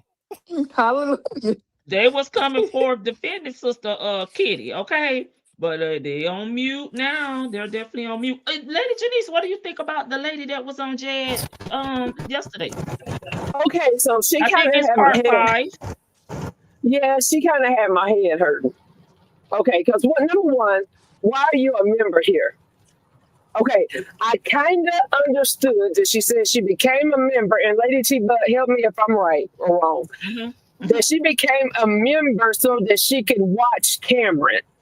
If I'm understanding, because Cameron was a member up under Apostle McNutt, and she became a member so she could kind of spy on him. But then she also said out of the same breath that she's not used to churches showing love and different things, and that kind of drawn her into it as well. Was I crazy? Is that what I heard? And then one more I would like to add. Okay. Her business is tied into the church. Oh, yeah, because she does whatever, and they, I guess, are clients of hers. She didn't go into detail, and I could not take much more of her ass over there. Because it's just like, why are you putting your kid to a stranger that is on the other side? You in Illinois. You in Illinois. You sending your child way down to West Palm Beach. You never met this man, don't know this man. I still didn't understand the reason for her sending her child down there when she said that her ex-husband was still around. So it's not like your son did not have a male figure. And why can't you find one in your community? That made no damn sense to me. And then you talking about you telling him to send your child back. Baby, we pulled the fuck up. Like, I don't need you to send nothing back to me. I pulled the fuck up. Like, you wait, what? We did where? Like, so, I don't need you to do nothing for me when it comes to my kid, because I will pull up. But okay, so Lady T, but I think that's her stepson, though, isn't it? Cameron is her stepson. No, she talked about her real son. Oh, real son was down there. Yes. Okay, so he's the one that witnessed the abuse. Girl, you knew that this man was abusive. Okay. You knew that this man had Cameron down there. You said this man was down there shaming Cameron, embarrassing him, abusing him. Yes. But yet you found online, you was able to connect with these people online when you were supposed to be there because you still had love for Cameron after he hurt your child. You still wanted to follow him. I understand you still it, but wanted I don't. to follow him, pray for him, and forgive him. And you was calling and writing down there because you didn't like the way that they was treating Cameron. You even went and reached out to your ex-husband, who is Cameron's dad, to tell him about how he was being mistreated. Yet you still joined the church, sent your fucking son, and got into business with them, joined the church, and now you send up here want sympathy. I really want to slap your ass at this point. Yeah, that's crazy. No, because here's the thing, and I think one thing that the church, this is another thing that ticks me off about the church. See, a lot of people don't really know my heart when it comes to the building of the church. A lot of stuff really upsets me because the first thing that we want to do is forgive. I get it. We forgive, we move on. But just because I forgive you, it does not mean that I have to establish a relationship with you. That's not what that means. It does not mean if you SA'd me, I forgive you, and yet we finna be buddy-buddy. No, that ain't what that means. That means that I forgive you. I hold no malice in my heart against you, but at the same time, you can't even look my way. No. Right. Don't breathe on me. Yeah, I'm like, what? I don't see you in my peripheral. No, and I don't. She and all this was online because she in Illinois and they in West Palm Beach. So she felt so connected with these people. Online. Online. Yeah. Wow. Even Jesus flipped the table, be the one. Right. And at the end of the day, though, but now they got it out now that he got a whole pedo in his church now. I saw the picture. So that's a violation. Yeah, that's a violation within itself. So that's why I said his time is limited. In the morning, finna get ready to come for McNutt in his shenanigans. I wholeheartedly believe. But you know, I said what I said. That's what they tell you. They tell you that all the time.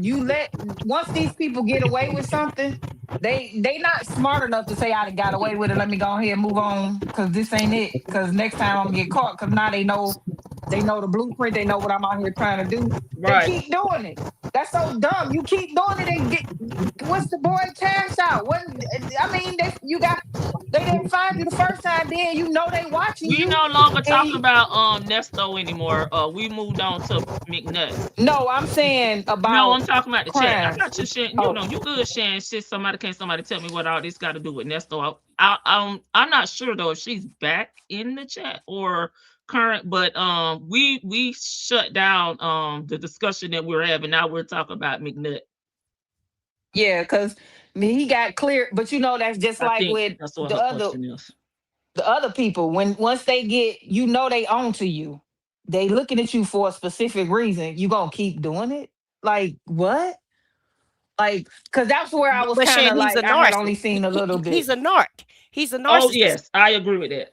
All he do is post about narcissists, and really, he's the biggest narcissist himself. Yep. And so, like you said, he think he done got away with it because they let him go, and they told him they didn't have enough evidence. But the DA told him he think he's guilty of something, and it's like he's just trying these people. It's like y'all come get me if y'all, catch me if y'all can. Yes, basically the attitude he got. Once they get in, go to jail, and they get out, and they think everything's all peachy cream, they turn it up another notch because that way they feel like, well, I ain't get caught this time. I know how to maneuver my way out of this time, so I'm not gonna get caught the next time. Right. Yep. And then I want to say also, when you're dealing with this type of SA or abuse or whatever, the mama, I just want 5 minutes. Yeah. That's all I want. Yes. They need to bring her up on charges too. Yes, because here's the thing. Number one, why is your son That's not neglect. with you? Neglect. Why is your son with you not on with the you? weekend because you feel like your son needs a father figure. Well, if you felt that strong about your child having a father figure, then you should have picked a better father. Like, you cannot go outside of that and make somebody else responsible for your child. That I don't know one father. At any means. Not one father in my 51 years of living do I know that's ever taken a little boy to get manicures and pedicures and get their eyebrows arched and facials coming back looking prettier than I do. I don't know not one father to do that, because if you ever would have took my son and he come back looking like that, it would have been some furniture moving. It would have been a misunderstanding. So what father is she looking for? Why do your child have to live with this person during the week and come with you on the weekend? A father, there are fathers that are very, really, really good fathers that do not live in a home with their children, but they still have a presence with their child or children. So I don't know what she got going on, But Money. like you said, it need to start with her. Money. Come on, She say getting it paid. again. I She said get, I want she to say getting it. paid. She getting paid to Didn't I let say him it? keep her baby. So it's really pimping 101 in my opinion. My God. And his daddy Yeah. in Ain't that jail. what I said? That's what I said. I said Because it. Be right. I said roommate would what have I jumped on said. them. His Roommate would have jumped on biological them. father's in jail. So, and I'm assuming that these people don't really have family members, Shan, that will impose and try to advocate for the kids. It's like everybody got stupid on their goddamn forehead. Mm-hmm. Apparently so. Because that makes no sense. You sitting up there talking about what he doing to somebody else's kid and you saying yours. Yeah, and Jay was up to fine with the people, child, because they was calling her out. And he talking about, don't read the comments. Don't read the comments. I said, child, let me go. He gonna be He talking about her cussed next somebody while he crude talking. out. And Yeah, he Curious gonna, and George, then Curious George just looking for some content. So, like I said, he just want to insert himself in any big story that's she said going on that's Curious close to George. him. Yeah, I'm he's not acting like stunned her Curious in Wait a George. minute. minion. I'm not stunned her in minion. You cannot call him. You cannot just call him Curious George and just walk past him like you just Yeah. couldn't say that. Wait a Yeah, minute. Curious Like George she was asked. calling him by his Yeah, he name. just wants some content. That's all this is about him. It's just Well, he it's said about he It coming, is. he's coming to It Florida. is. He coming to Florida. It's something for Oh him to do. I Lord. said what I said. I for real believe you because he been a little too quiet lately too. Because when he get quiet, you got to get nervous because he you know. Shan, he over there turned up for the 99 2000. That's how I find out about Yes, it. he And is. that's how we started talking about it here. But a lot of people was already familiar with the story because it's been trending. Yeah. But I'm like, what Jed over here talking about? So right before my live, I'm over there being nosy. But I'm like, but once we got into the conversation, it just took me out. I was like, I cannot believe this. Yeah, cause he gonna flip Yeah. on old girl. She don't understand who she dealing with. He gonna flip on her after he get it, all the. He gonna come up there and have a.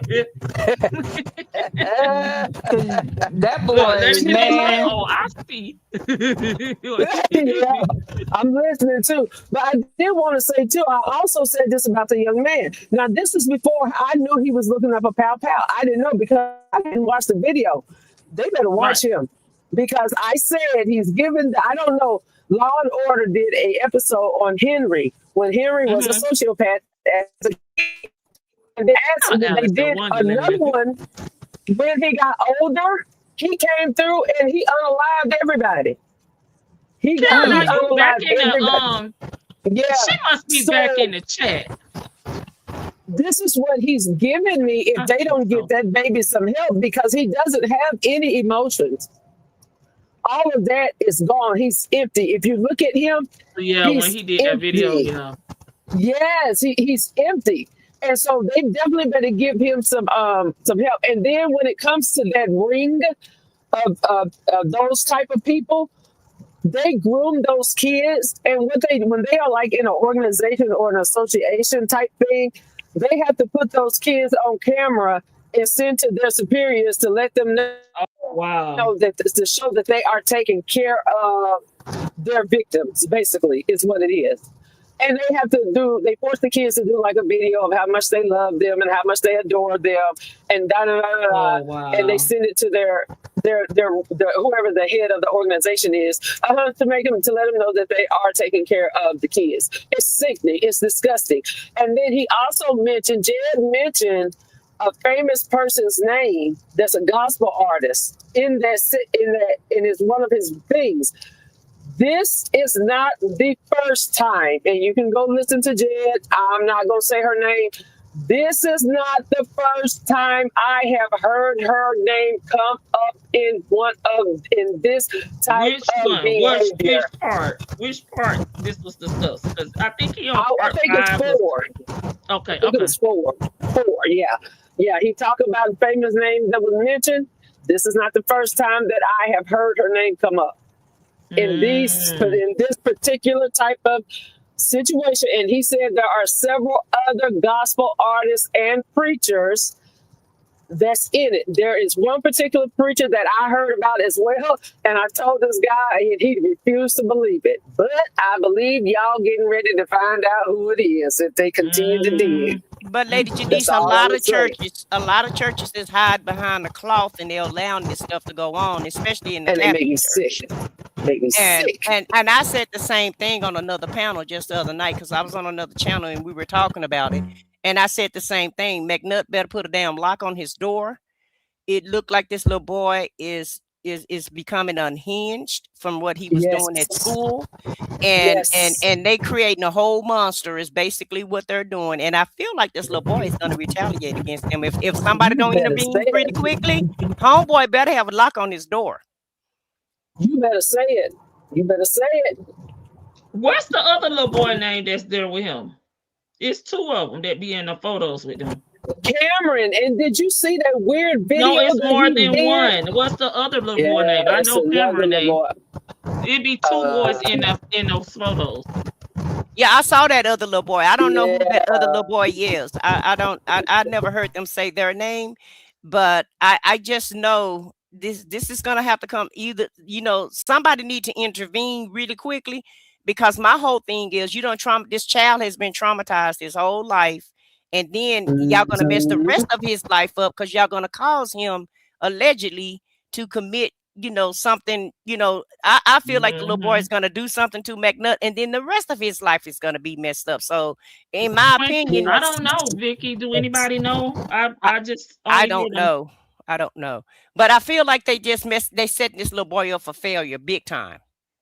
Where his I whole was entire wondering where life you is was going to be at, messed up. Karen. I'm like, is she at the beginning of the live? You hope he get it lit back. I don't want him to be out here sending letters to people, baby. Messages. But anyway, it's been a great live, Lady T-Bug. Yes, I'm going to lady. drop down, child. Okay, we about to wrap it up. Get me something to eat. I'm hungry. I haven't ate today. I kind of got up late. I got work tomorrow, so we're about to wrap it up. But Okay. Well, great I'll show. come back and react to the other video that we initially was going to react to on tomorrow. Listen, great show, girl. I'll have to holler at you later. Bye, sis. Enjoy the rest of your day. Get you something good to eat. I am. Bye-bye, y'all. Bye. Bye. I know I was about to say the same thing because I'm hungry, sitting up here trying to talk to y'all. All right, Shan. Thank you for coming up. Thank you. I said what I said. And Vic to the Veil. She had to go, but Vic the Veil too. Love you, lady. Thank you for having me up. It's been great as usual. Thank you, Lady Janice. You know you can come up anytime. Yes, ma'am. All right, she dropped down. Did y'all like Brandy's rendition of the Star Spangled Banner? I don't like Brandy singing, so I'm not going to say anything because I'll probably gonna sound like a hater uphill. So y'all let Georgia Peach know. I don't watch a lot of TV. And I don't have cable, so I didn't see it. I don't have cable TV. I have one streaming service, but it's Philo, and they show like a lot of other channels, not like I don't have like a sports package or nothing like that. I can't see sports. Y'all let Georgia Peach know before we get up out of here. I'm gonna have to rename this live something else. You didn't see it? I'm a Monica girly.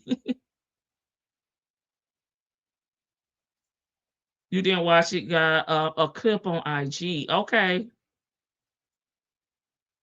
GP, I haven't heard it. I will go listen. Okay, so when we come back, we'll get an update from everybody. I'm a Monica girly. Sorry, Brandy. Oh, please don't tell Ray J, because I don't feel like fighting for my damn life. You saw it on Tiny B. Did you like it? My sound went out again, so I dropped down. Have a nice talk, ladies. Good night. Good night, Shan.